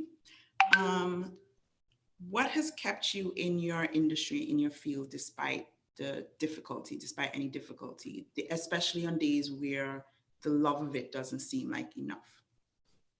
I don't know, maybe the fact that I spent over $250,000 in school and I had to pay back that debt.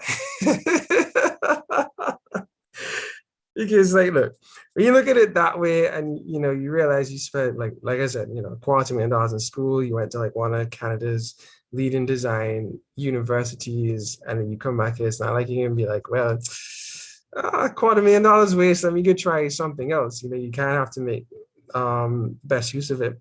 And that really is kind of 1/4 of how ticketing started. Because I'm sure like Sven and I came back to Antigua at the exact same time. We were looking for, and I mean, like, I remember places were telling me, we can, other than the ones that were saying I was overqualified. They were just like, yeah, we can pay like about $2,000. I'm just like, I pay more than that in student loans. I can't give you 40 hours a week, 4 to 5 weeks out of a month. I only get that, because then that would mean that I have to like put in extra hours to like, pay bills and that type of stuff. So, Sven and I, Sven is a software engineer with I think is a master's in artificial intelligence, and we ended up meeting up together, working on projects and stuff like that. And we had like the idea for the company, but in like 2 completely separate ends. And then we was like, hey, you know what, you're working on that, I'm working on this, let's merge it together. And then, we kind of go from there. And, that really is how it kind of started. It kind of just like snowballed from there. And then even with the pandemic happening and events canceling and stuff like that, we already had a payment platform built out. And we're just like, okay, how do we pivot given the fact that, events aren't happening right now? Where do we go from here? So we're just like, hey, what if we took our payment system and started doing consolidated credit card processing for, like small businesses or people who don't have the means of maintaining a merchant account like we do. And so, we, just like we did with ticketing, started over from, probably did like maybe another 2 months of all-nighters getting Fubi started. And I think right now it's kind of safe-ish to say that Fubi is a lot bigger than ticketing is. It's just that it's one of those companies that kind of flies on the radar because like it's not like we advertised a lot, but just to give a perspective, I think what Fubi did in 2000, what ticketing did in 2019, Fubi was able to do in like maybe like about 2 months or so. So, you know, it's just like really a story of, you know, just trying to make the best of your current situation, the resources you have available, your time, your network as well, and you know, just making the best of it. So and it also is one of being able to adapt to your current environment, and you know, just going forward with whatever plan that you have in place.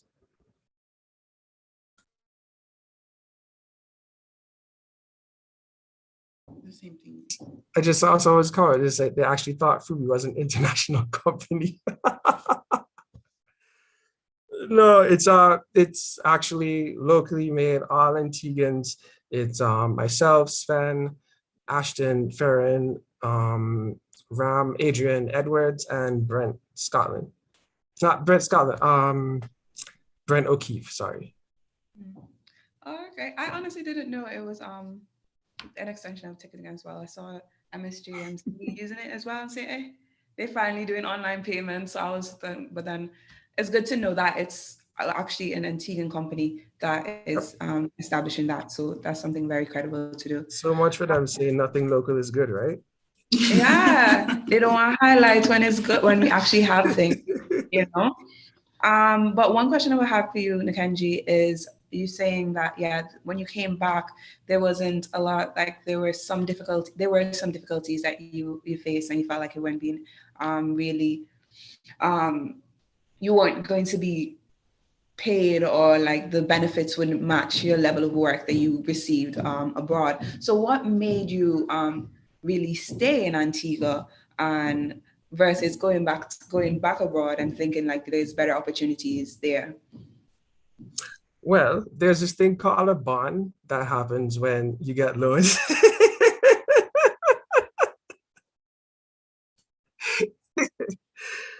So I got a loan that came with a 3-year bond. And it's kind of crazy because, man, this is gonna piss me off having to talk about this again, but it's cool. So I got a loan and I had like a 3-year bond. So I went to school in New Brunswick and then I went to school in Toronto at York University. So the cool thing about York is that, you know, when you're done from York, like a lot of places, York students are coveted in Toronto. So like when I was leaving, I had like maybe 3 job offers. And so, you know, I reached out to my London institution. I was like, hey, you know what? I have these offers available on the table. I have a 2-year work permit in Canada that you get like after you're done with school, after you go to school there. Let me stay for the 2 years, work off, you know, this work permit, get paid, because like an entry-level position would have probably been like $60,000 to $80,000. So I was like, look, I'm not gonna make this money in Antigua. Let me make this money here, pay back what I can pay back, and then come back after. They were just like, nah, you have 6 months to be back in Antigua or else. So I was like, crap. So I had to tell these people that, you know, I had turned down the jobs and I had to be back in Antigua. Came back to Antigua. So now imagine now turning down a job with like 65,000 Canadian a year to come back to people wanting to pay you like 2,000 EC a month. And I'm just like, the hell is this? So, you know, I couldn't do it. So that's when I realized I'd have to go off on my own and, you know, start a company and like, you know, I started freelancing and then started a company with Sven Ashton and Devin. And then the kicker is like maybe like about 2 or 3 years ago, I was meeting with the new loans officer from the institution. So, you know, I was kind of like telling the story and they were just like, you know what, you actually could have stayed in Canada now. Like the only thing we really are concerned about is getting the money back. Like we don't really care if you came back to Antigua now. And I was just like, yo, when I tell you, like I was so pissed in that office, right? Like I just said, okay, boss, and I just left because like I was human mad, but so it is. But yeah, that is essentially the story of me being back there. Wow. We were gonna say that Sean's comments are independent from Youth Today's views. Yeah. But looking at what you said and to see that he was right. Wow. If I could say something. Yes, right? And I know this is not being recorded, but I know it's on YouTube and it's going to be there for a long time, whatever. It's my comments are my comments, not akin to any organization that I sit with, volunteer at anything. I've been in Nikenji's position, right? Literally in Canada as well. And for anyone who doesn't know, you want to study in Canada for a first or second or any degree, because they make a very easy pathway to immigration thereafter. That's just a plug for the Canadians. I'll leave that aside. Getting a student loan, I think that would be the third thing that we need to cover for youth today, right? So I'm jumping on Shanna's bandwagon in terms of executive decisions, and because that's a near and dear topic to me. And I don't think young people understand how much you need to know about money, where it comes from, where it goes, what you need to make, to live, to survive, to eat after. Because at 18, giving an 18 or 19 or 20-year-old, like Nikenji said, access to $200 and something thousand is going to blow your mind. You're like, yo, and it's easy to get. Like you walk into the bank, fill out the paperwork, boom, boom, boom, done. Money hits account, pay school fees, gone. Simple. The hard part is when you're back here on this 108 square miles and you're making $3,000 a month. A third of it goes to your loans, and the other 2/3 you don't know where it goes until it's time to come to pay your loans again, right? And it's like living paycheck to paycheck. Nikenji's laughing, but I know I've come to terms with my reality, looking at my paycheck like, how is this life? You spend $100,000 or more to make possibly $36,000 a year when you finish from school, right? And again, another plug for UE Five Islands, because hey, had it been there 5, 6, 10 years ago, bro, I probably would have been driving a very nice Hilux something, because I would have saved so much money from student loans, right? I'm just making that plug. But if you are away and you have an opportunity that is a next level game changer for you, I am very patriotic. I always wanted to be sitting here looking out at the ocean, just living my island life. That might not be for everybody else. If you are outside of this great 268 and you have an opportunity that's going to set you up for life, listen, forget about the bank in Antigua. Make your money, put it aside, and there's something as simple as a standing order. If you can afford to send 500, 600, 700, 800 US every month to hit the account that the money is coming from, that bank ain't asking you nothing, right? As long as your student loan gets paid at the end of the month, they don't care if you're in Kathmandu or Timbuktu, right? All they want is their money. And we, as the consumers, we have the power. Like literally, when I was trying to get my student loan to go to school, this dude wanted like land, this collateral, that collateral. And I'm like, bro, I ain't got it. I don't know. I want to go to school. That's all I can tell you. I ain't got nothing else.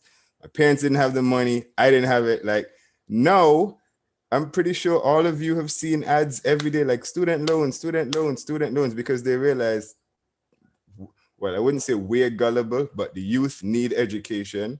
So they're trying to make it very easy for you. What they don't tell you is you have the power, right? You have the power. They want your money. They want your future earnings, right? So wherever that money is coming from, don't let them try to dictate to you that you have to be in Antigua, because the reality is, if you go away and study microbiology or whatever, other than teaching for the government, what are you going to do? Like, seriously, you're not going to be here in a lab trying to, make viruses to test test whatever. Like, you're not going to be doing it here in Antigua and Barbuda. So make your money, live your life, and figure out the rest on the back end. That's my TED Talk. I'm done. Thank you so much, Sean, for that. And like, just when you just said this is a great idea for youth today as well. And I can't believe we never really thought of that, but definitely next year we'll do a whole thing on funding your education, because I feel like young persons don't understand all the opportunities outside of student loans, the scholarships, because it was when I was in State College and I did my own research. And, my parents didn't have the money to like fund 5 years of law school like that. But it's me researching, like, okay, I need to get my grades for this, and that. A lot of people are not aware of those opportunities. So thank you so much for that that suggestion. Yes, and we'll definitely do it. So now we have 3 seminars. Now we have 3 seminars. 3 and 3 hosts. Yes. So we have a question from Joya. You can turn on your mic and ask. Hi, good afternoon. I'd first like to say thank you to the panel. Like, all your information has been so useful. On the topic of student loans, since I'm a student myself and I have had issues on funding my education, I just wanted to ask, what bank or financial institution in Antigua do you think is the best place to get a student loan?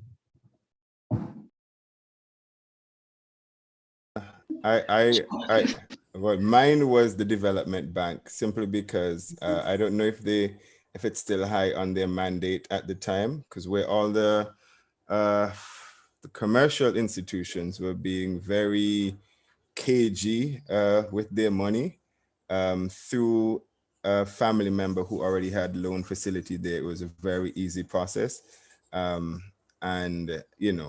they were able to back me to get it. Right. And this was 2004, 2005. So this is quite some time ago. I don't know what the process, even with them right now are, but I know a lot of other institutions are advertising. I would say get as much information as you can from as many places as you can, and see who, all of them will tell you like, okay, yes, you pay the interest while you're away.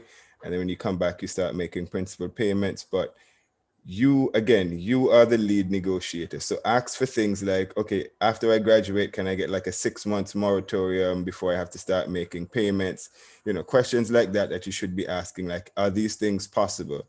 Because the reality is, you graduate in May, you get back here, it's June, July, it's summer, it's carnival, you're going to want to live your life. You might not really want to start looking for work until August, September, but if you now have $1,000 payment that becomes due, and your parents probably don't have it or can't afford to give it to you, all that starts working negatively against you in terms of your loan and repayments and interest and all of that. So get the best deal that you can and ask the most questions that you can. Let them know that, hey, you want my business, so I want something out of this other than the money that you're giving me as well. I also got a loan from Development Bank. Like, they honestly were like my last option, and it was kind of like Sean says, like an ushered in thing, because legit all of the commercial banks turned me down. And I guess at the time, I hope it has changed. They just saw designers like, you study design in Canada, like, we don't care about that. That's not like a field of interest, like, and like they just said no. And they wanted things like collateral that was worth 160% of the value of the loan, life insurance, your firstborn child, and a pound of flesh. It was like a lot of stuff. But what I would say is, go with whoever gives you the best interest rate and the best terms. I think you could probably get some of them probably average between maybe 6 to 12%.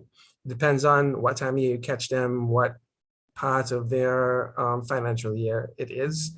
You may get something favorable. Like, just shop around, but not because Bank X is offering 6% means you're going to get it, because you also have to go through the review process and whatever else. So the ones that are offering you the best rates may not accept you, and the ones who are offering the more high-end rates, they may probably be the ones who are willing to give you. But you really have to sit down, probably with someone who is like financially sound, and look at it on the longer spectrum. How much is this going to cost me over X amount of years. If it's like a 4-year program and you get 10 years after, that's 14 years of you paying X amount of dollars plus 12% per annum, or whatever the rate is that you are able to get from them. And you would have to, realize that like this is the commitment that I have to make over this period of time. If I'm going to be working for X amount of dollars, I need this loan to probably only take up 25% of whatever income I'm going to be making. So if you have a $2,000 a month loan, you may ideally want to be making $6,000 to $8,000 to be able to live comfortably here. But so that those are the type of things. These are the types of things that you would need to take into account before taking on a loan, and just keep in the back of your mind when you get that financing. Thank you for that. Dwina, do you have anything to add? Yeah, I was saying one thing that I learned from other people's mistakes, aka my older sister, do your research. The last thing I wanted to do was end up in a loan. So like any scholarships that's available from Community First, from the government, from the Ministry of Finance, go for it. And if you have to be on 5 scholarships, do it, because that, if it's allowed, that will help you as well. I personally didn't go to a bank. I wasn't about to be doing that. I saw like the payments and the stress. So like anything the government is offering, try your best to investigate, be one of the first persons to apply for it, because after a while everyone's applying for it, and then move from there. And then if you have to go to a bank, as others said, like do your research, because they're looking for thirsty students to just trap, and then you get your money and you're over there living your best life in Canada. When you come back, you have $20,000 to pay back, and they're paying you like $2,000, 20,000 or more. I'm just calling figures. Then you have all this money to come back and pay back, and then you can't enjoy being an adult because you're so stressed. Because I personally, I'm friends with a teacher, she's a professor, and she told me, I have 2 kids, they're in primary school, and I'm still paying for my bachelor's degree, and I'm paying for them to go to school. That is crazy to me, that you're still paying for your first degree and your children are about to go into high school. That's bizarre. Try not to end up in that situation. Do your research. Thank you so much for all the advice.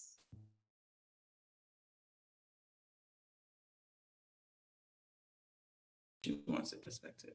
You want to answer? We're on.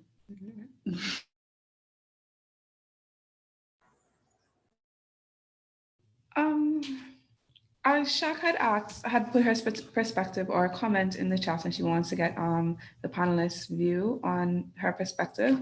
I don't know if Sean or JC want to respond, but she says Sean's attitude towards seeing value in yourself can also be translated to the working world. As JC said, employment is transactional. Try your best not to take what you get, because you also bring value to that employer, and those skills are what they need for their operation.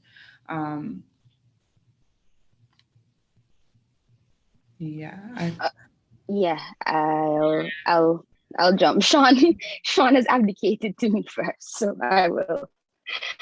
I love that question. I think it goes back to when Chris was speaking earlier. It was painful to listen to, because I get the perspective. However, the perspective is always from the side of, see it from the side of the business, They don't want to put the money in to train people because they are scared that people will come and get their training and then go about them business, right? But we're coming into work, and like you would have said earlier, Corona happened now, so they're gonna leverage the fact that all are hungry to see who the hungriest, so they can give our work the same amount of work for the least amount of money. So if businesses are being allowed to, in the name of it's just business, because it's transactional, protect their bottom line and their interest, then we can't expect people to want to be doers when you've hired them as workers. Work is transactional. So when Sean say, Gaia work, from 9 to 5. Do what is in your job description. Know your job description like the back of your hand, my love. And do what is within your work description, your job description from 9 to 5. And then go your yard and collect your money a month time because they're not paying you any extra. They're not paying you any extra. They're not, there's, if you want your employees to go above and beyond the call of their job description and duty, then businesses should be required to do the same. So yeah, value, money is the lowest transactional energy that exists. So if what it is you're getting from your business place is simply just money, then nobody can wrong you for giving them simply what it is they've asked for in return for that money.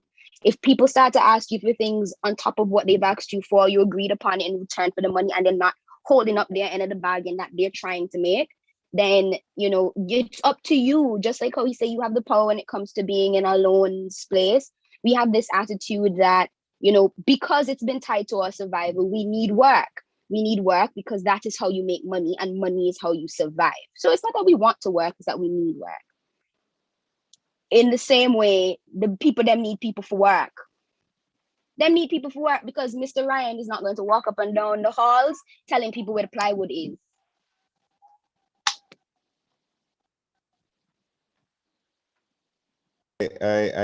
Sorry. Can I jump in here? Oh, absolutely. I'm done. Great. I think this is the best conversation I've had all week, and it's a low bar because it's only Tuesday, and but when I talk to managers, business owners on a daily basis for my day job, they are equally as challenged as some of the employees are. And some of the reasons why some of them are challenged is because they too sit in the middle, right? So when you look at any workplace, is you have employees, you have the managers, and then you probably have the people who really make the decisions, which whether it's a board, a collective of managers. So everybody answers to somebody, right? It might be hard for young people to get to the place where they realize, I only answer to myself, right? I go to work and I do my job because at the end of the day, I have to come home with me. I have to look in my rearview mirror, my mirror, look at my account, look at, and it sounds kind of odd to say from someone who works with employers, right? But you have to answer to yourself at the end of the day, right? So you have to do what makes you feel good, right? For some people, they might have no issue throwing a coworker under the bus to get ahead. For some people, like, I'm just not built that way, right? But when it comes to the workplace, I'm not gonna say it's a game or it's a system or it's a ism and a schism, like, how the Rastafarians put it or whatnot. But to be honest, it really is, right? And you have to figure it out. The sooner you figure it out, the better for you, right? Because you will get a job, right? Because jobs are easy to get because there's a system. You have the experience, you have a good resume, or I was reading a bit of Dwayna's blog. She had a whole piece about links. I haven't read it entirely yet. But if you have the resume, you have the skills, and you got the links, boom, your foot is in the door. What next? You have to produce. Like, you can't get there and not produce, right? Like, it's counterintuitive.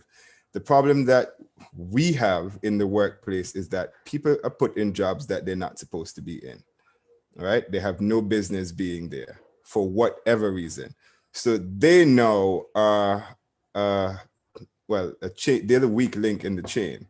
So I would like to believe everybody on this call, you're the strong link. So you get in and you're hitting the ground running like day one. You're like, boss, what do I need to do? Boom, you get it done. Like, all right, what's next?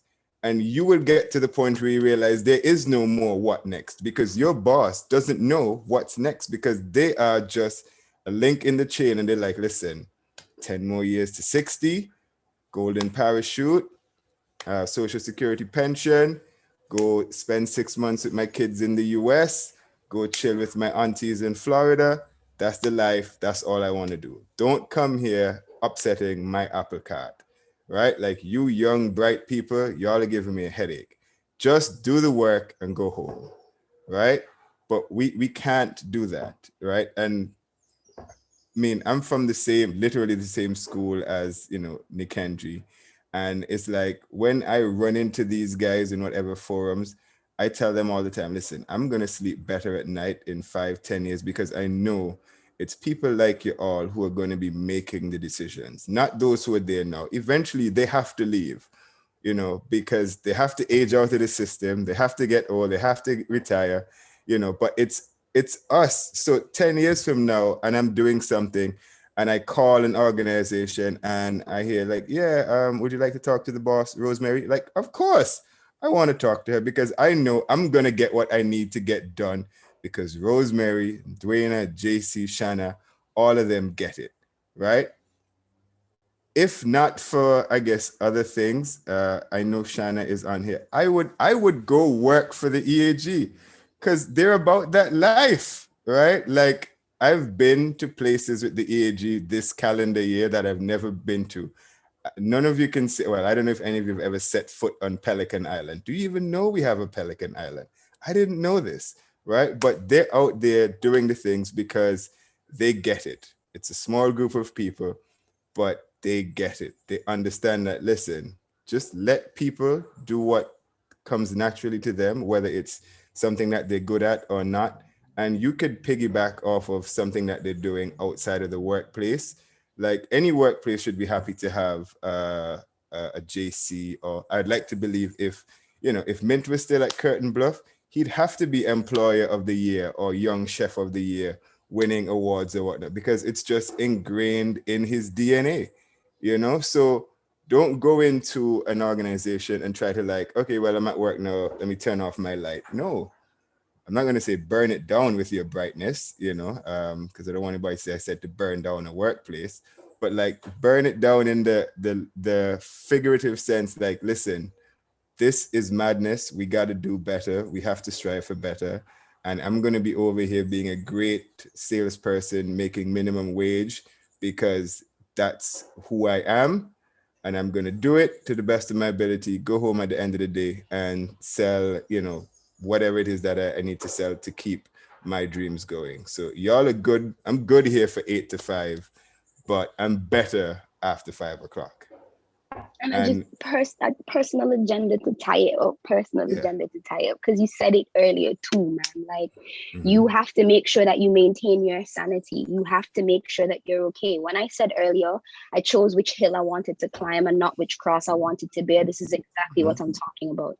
Whether you choose to go through the world of employment and work, or you choose to go the passion route and fight tooth and nail to, find work, to survive, whatever it is, be a doer. We have done so much to raise workers. It's time to now separate yourself as wheat from chaff and be doers, because doers are who are going to be down for the long haul.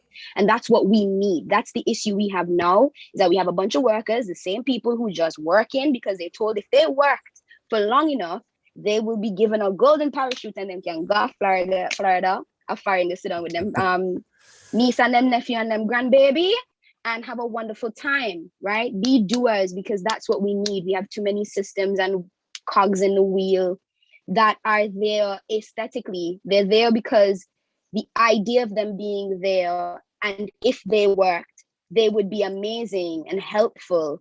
However, nobody actually cared about them working, and that's how these people got these jobs. And now we have these systems that are good in theory and not in practical. So we just have to stick around long enough, whether we climbed the employment hill or the passion hill. We have to stay alive long enough for the tide to turn. And so if you take nothing else, yes, we've spoken about how difficult it is to find work in this space. If you take nothing else from this, even from Nikenji, and being up 24/7 for 2 months on end to get to the goal, because at the end of the day, what was most important to him was being able to complete the vision. Stay alive long enough for the tide to turn. Yes, okay, thank you so much. Thank you so much. That was Those were really great insights from Sean and JC. We have a question from Daniel. You can speak. Hello, good day. Hello. Yeah, so for JC, you know, she was just talking about those persons interested in taking a passion route, right? And I think Nkenge, if that's how you pronounce it, my bad if I didn't pronounce it right, but Nkenji, yeah. So I guess the both of you are taking that passion route, just like myself, you know. I'm introducing a new sport to Antigua, which is arm wrestling, right? So I'd like to know, how do you minimize that fear of Antiguans, you know, bringing new things to the table? Yeah. There's no minimizing fear. Yeah, that's not your job. Your job is just to get it done. All right. There's no minimizing fear. That's it. All right. And I'm not gonna say there's no minimizing fear as a way to invalidate your fear. Your fear is valid, right? It's how you view your fear and how you interpret your fear and how you respond. When I say fear, I mean like fear of the public to try new things. Not to say that I'm fearful, but like fear of the public. Fear in general. All right. Fear in general. Whatever, because you're not saying fear, but you mean fear. And I'm saying whatever the fear is, it's not bad to feel fearful. It's how you approach fear, how you respond to fear. And what I'm saying is, my humble advice, I don't know, Sean and Nkenji will say, but I don't operate out of a place of fear because it doesn't serve me, right? So I acknowledge fear. It's there. I see it. I acknowledge it. It gives me a kind of marker on where my head is at, and I work through that, right? So if I am fearing what other people think about me bringing something new to the table, I now have to inspect how I feel about bringing this new thing to the table and what this new thing is. Because if me care about them and me thinking important, me really business what nobody else say, me really business what nobody else think. And through me genuinely thinking and believing that this is something that has a space here, you will find people who believe that with you, or people who will, you know, be interested because you believe it. Your fire alone will allow people to be like, yeah, man, let me see this thing. If you don't believe it yourself, then that's going to create an issue. So what I'm saying is take the fear, recognize it, introspection, and then, you know, respond to it differently as opposed to moving out of it. Because a lot of the times we feel fear makes us feel like we have to do something. I am scared of one outcome, so I have to do something to avoid the outcome. And that's not really where you want to work out of, because it doesn't serve you. So that's my advice on fear in general, whether of people's reaction or anything else. Was it Daniel who asked that question? I can't remember. Okay. The way I look at it is, and I guess I'll harken back to ticketing in this case, is like when we started, it was just like, look, you had like decades of persons being accustomed to going to like particular places in town, to particular people to buy paper tickets. So then you're coming to them with this novel idea of just like, hey, you know what, you can just stay at home, be in your bed, and you can buy tickets, and you know, they work, you just pay your credit card. Like it seems like a simple thing, but then there is a lot of, like you said, fear against like, hey, can I trust this thing? Is it going to actually work? You know, that type of stuff. A lot of people are apprehensive about new things here. In design, from the social science aspect of it, when you're introducing persons to a new product, service, whatever you want to call it, the best thing you can do is to communicate benefits. So that can be things like, how can it benefit you financially? How can it increase your quality of life? And like any way in which you can communicate to them that they can get enjoyment or some level of fulfillment from it. And, you know, like you can tie that back to those theories, like a theory of like Maslow's hierarchy of needs. Like you can hit any of those needs in that triangle or pyramid. You just need to like key in on like certain areas and like just hammer those benefits home as hard as you possibly can. Because if you just leave it up to whim and you don't like put adequate information out there about it, then people are going to form their own mythologies and constructs about what a particular thing is, especially when there's a situation where they don't know. So you want to be at the forefront of that communication and any external messages about that particular thing. This is what it is. This is what it isn't. This is what it's supposed to do. This is how it can benefit you. And this is how we can go forward with that particular thing. So those would be the key areas of your external communications that you would need to focus on with introducing something new, especially here.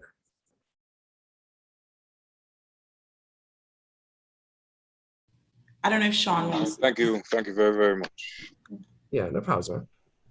No, I'm good. I'm good. Okay. I just want to say I strongly agree with what JC said. When we started, I was just about to say, like when with we you today, yeah. it wasn't an easy thing. And I don't think youth today, well, in my opinion, I don't think youth today is like this, oh my God, amazing, one of a kind thing, but it's mostly new, and especially it's a platform that is solely about youth issues and youth in work and youth in volunteering and different things like that. And there was a lot of opposition for whatever reason. A lot of persons were like, oh, why y'all doing this? And yeah, it doesn't make no sense. And we are posting up jobs for like blah, blah, blah, blah, blah. You know, things like that. And I think that persons, there are going to be persons who are going to doubt your vision, who are going to doubt what you want to do. But do not let that hinder you. If you are passionate for what you want to do, you know, the fact that we're now on our 4th year, like if you told 19-year-old Rose and Tamira that this is where we're going to be, like we would have been like, you know, shocked, because just hearing the negativity and you know, the lack of support. Exactly, yeah. But just keep with it. Keep with it. It's gonna take some time. It's gonna take some time for you to, you know, meet the goals and meet what exactly you want to do with the vision that you have, the sport that you're trying to introduce. Yeah. But just keep with it and just don't let that deter you. People are gonna be fearful. I bet you people still are like, you today, whatever. But you know, just keep with it, and the supporters will come. Yeah. Yeah, so with that being said, we had a lot of gems, a lot of great points made, a lot of insights given, and I feel like this was a very, wait until you see people start copying your idea in your ways. Yeah. Facts. Yeah, definitely. Yes. That's always something that's going to happen. Daniel put in, Sean said to Daniel, wait until you see people start copying your idea, then you realize how much traction you've made. And that's definitely something that happens a lot here. So just keep to your idea and keep the passion alive and keep the fire blazing. But yeah, so we had I think this was a very good discussion. I feel like it's something that young people need to continuously having the conversation on. You know, they have a lot of issues that they face as they go into the workplace, but they shouldn't harbor those within. They should have somebody to talk to. And I'm glad that youth today, we had this platform to have a discussion about it and get the insight from different individuals who are making way in the working environment now. So just to close, we're going to give each one of the panelists an opportunity to just say one last bit of advice to young people as they view this conversation and as they enter the working world. We'll start with Chris. Well, this was a lovely discussion. I wanted to say, just before I say my 2 cents, just wanted to say thank you to you guys, you today, for this wonderful opportunity, this wonderful set of panelists. I've learned a lot. And trust me, I will definitely be supporting you guys for the long term. What I wanted to say is that to our young people, know your worth, invest in yourself, make a plan. Because when you make a plan, you set goals for yourself and you work towards increasing your presence as a young professional in this ever-changing workforce. Because having a plan for the future is very, very essential. Definitely. Thank you so much, Chris. Now we go to Duina. Last words. You're on. Oh, sorry about that. I would say, never doubt yourself. If one door doesn't open, the door isn't opening, you make your own door. You open it on your own. people are going to doubt you. That's just human beings, but you can't let the noise stop you from reaching the goal that you want to reach. Whether it is you want to find that perfect job and work up the ranks, or you want to invest and make your own business, go for it and do it. And stop asking yourself why it wouldn't happen, and just say, what if it happens? And you would see, once you do that, wonderful things would happen. Great. Thank you, Dwayna. We'll go to Sean. Yeah, I was just checking out Daniel's Instagram. Brothers in Arms, really dope. I mean, I'm not really a lifter, but you know, I could get behind some arm wrestling. But yeah, all that aside, I think this is an amazing thing that you guys are doing. I think I've been following Youth Today from the start, and I'm constantly impressed by the passion that you keep putting into what you're doing. So keep at it, because something like this was not around when I was leaving secondary school, state college, started working, anything of that nature. So I know you're definitely having an amazing impact on the lives of young people here in Antigua and Barbuda, and even further afield, because your content is relatable regardless of where you are. And, you know, for someone who's been around businesses for a while, we need, you know, young people in organizations who get it, who understand what's really taking place, who kind of like, you know, slowly, and you guys are kind of slowly, you know, peeling back the layers to show them like, hey, this is what is really taking place in our society. And that's the only way we're going to change. That's the only way we're going to get better, when more people realize, hey, this is really the bigger picture here. So keep at it. Happy that, you know, I was able to put my 2 cents in, and, you know, an amazing job to all the other panelists as well. Keep doing great work, because we're literally all stuck on this island together. All right. Definitely. And thank you for Sean. Thank you for that, Sean. We'll go to Kahindi and last words. Okay, so I'd like to thank you guys for inviting me to today's discussion, mostly. And just some advice I'd like to give for this thing is try. You'll fail, you will fail, but then try again, and just keep trying to get you perfect. And some things that I follow is I plan it, I organize it, implement it, and then evaluate it. So that's something that you should consider while, you know, preparing to do whatever you want to do. Definitely. Thank you, Kahindi. We'll go to Shana. So again, like to thank Youth Today for the invitation. I'm always down to do anything that you guys ever want, which y'all know already. It has been really great. I was actually kind of like, Gen Z, millennials, work environment, very diverse set of panelists. When I saw the flyer, I was like, oh Lord, should I have prepared something? And then when I see the people, I'm just like, all of us have such great different perspectives to bring to the table. I really hope that the listeners, that you guys enjoyed it as much as I did as a panelist. We now have 3 more discussions coming your way sometime soon. Stay tuned for more information about that.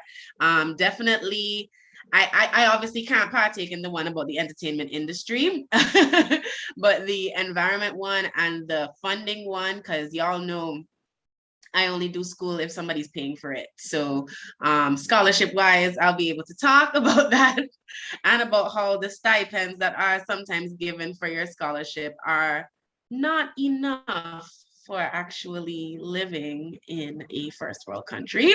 But we'll save that for that one.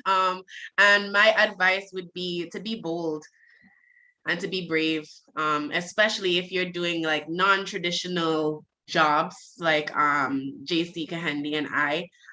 Don't be afraid to, again, maybe lose your scholarship for a moment. Don't do that, but don't be afraid to make decisions for the betterment of yourself and for something that you know will pay off in the long run. There were so many people at UE I saw who were consistently failing subjects, and continuing to do them over, and they're not getting anything out of it, just in the name of going to be a doctor. I'm so happy I didn't waste my time. I didn't waste the Board of Education's money. And I didn't waste my effort because I knew what I wanted to be doing, which is, being out in nature like I am right now. Last words of advice, start building up your extracurriculars. We haven't really spoken about that a little bit, but I remember when I was in state college, I remember Makai used to be in everything. And I used to be like, this guy, he's doing so many things. Like, he just wants to be in everything, Then when I got to UE and you're looking for building up your CV and they're asking for all of the things, I was like, oh, wait, Makai was building up his CV the entire time we were at state college.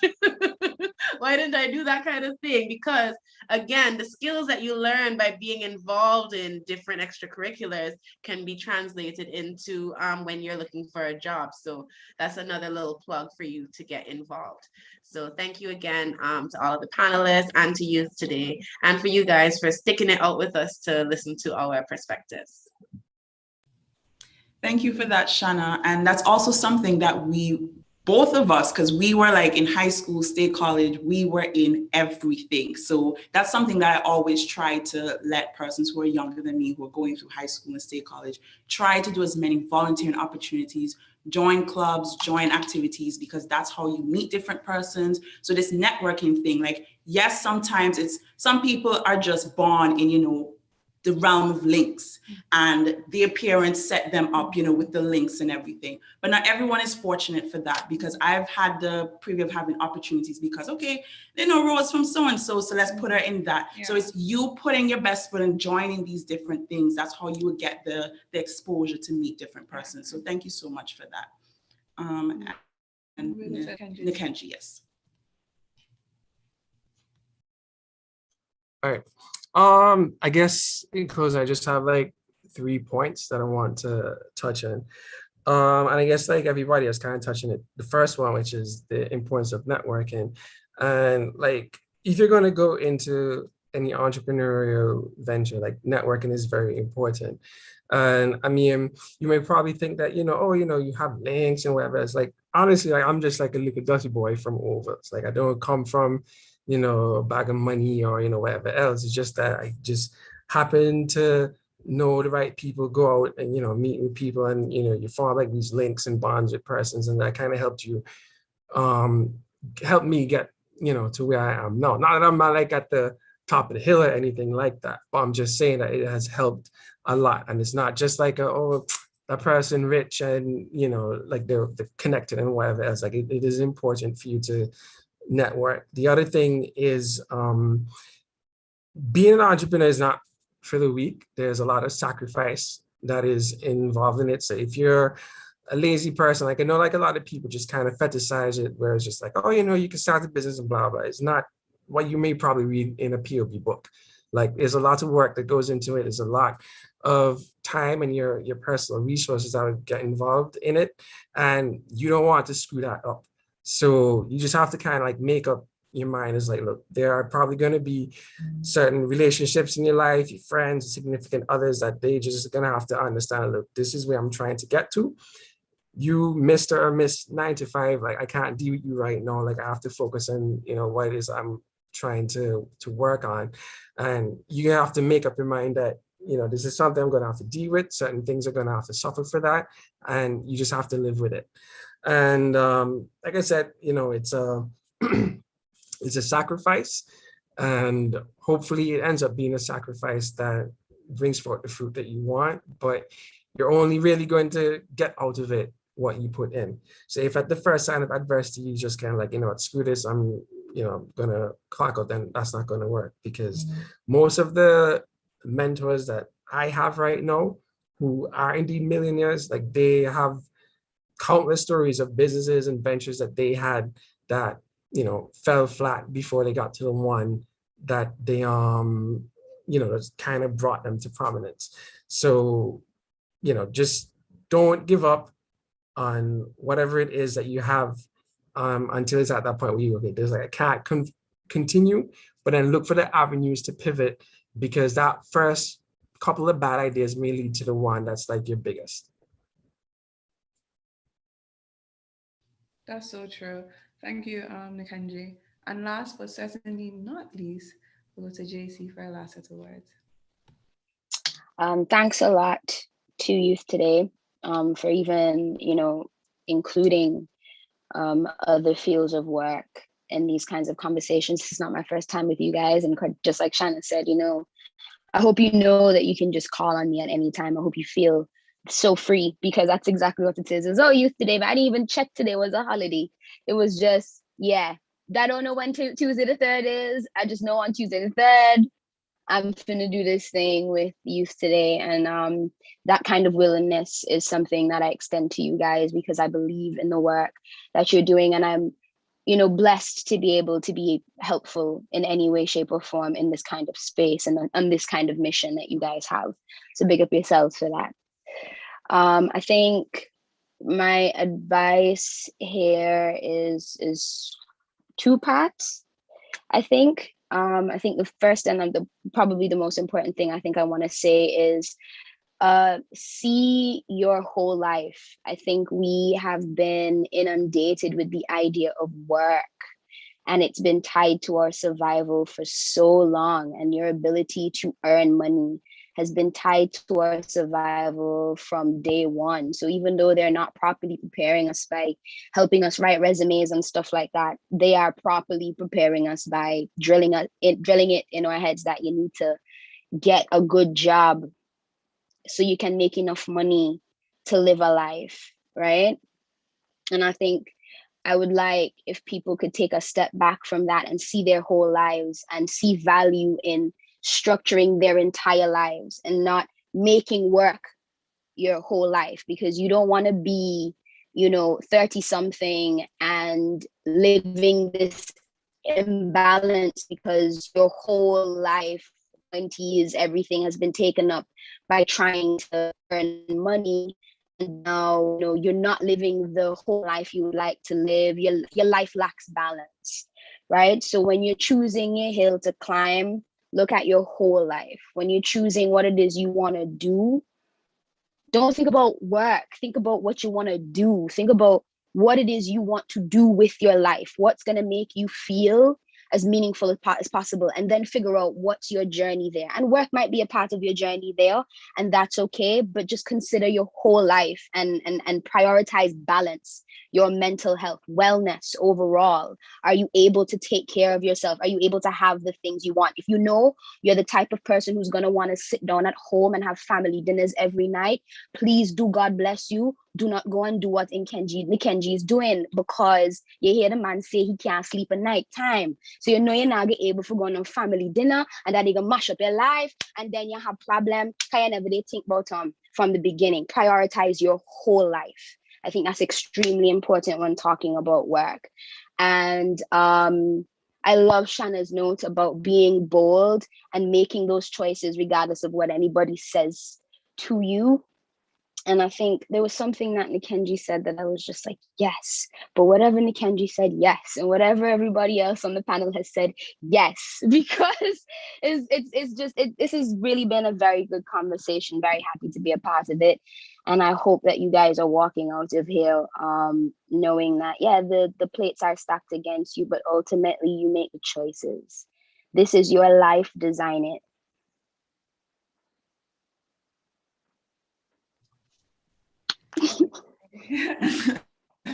Thank you so much for that. And thank you so much to all of the presenters.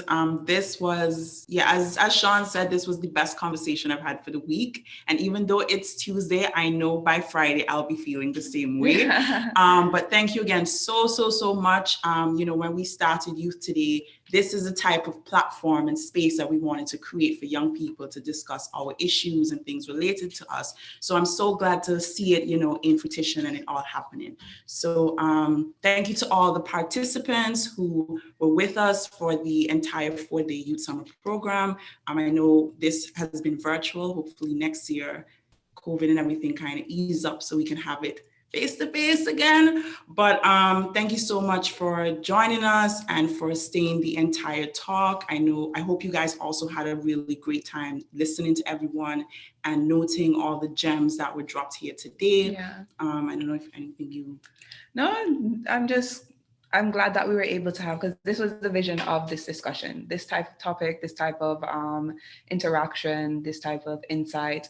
And I'm so glad that we were able to bring it to fruition. So to the participants, look forward to our other three seminars and discussions that will be happening, hopefully sooner than later. And yeah, so thank you guys again. And we'll be closing our summer program for the 4th year. Thank you guys again so much for being here again. All right, No bye problem. guys. All right, bye.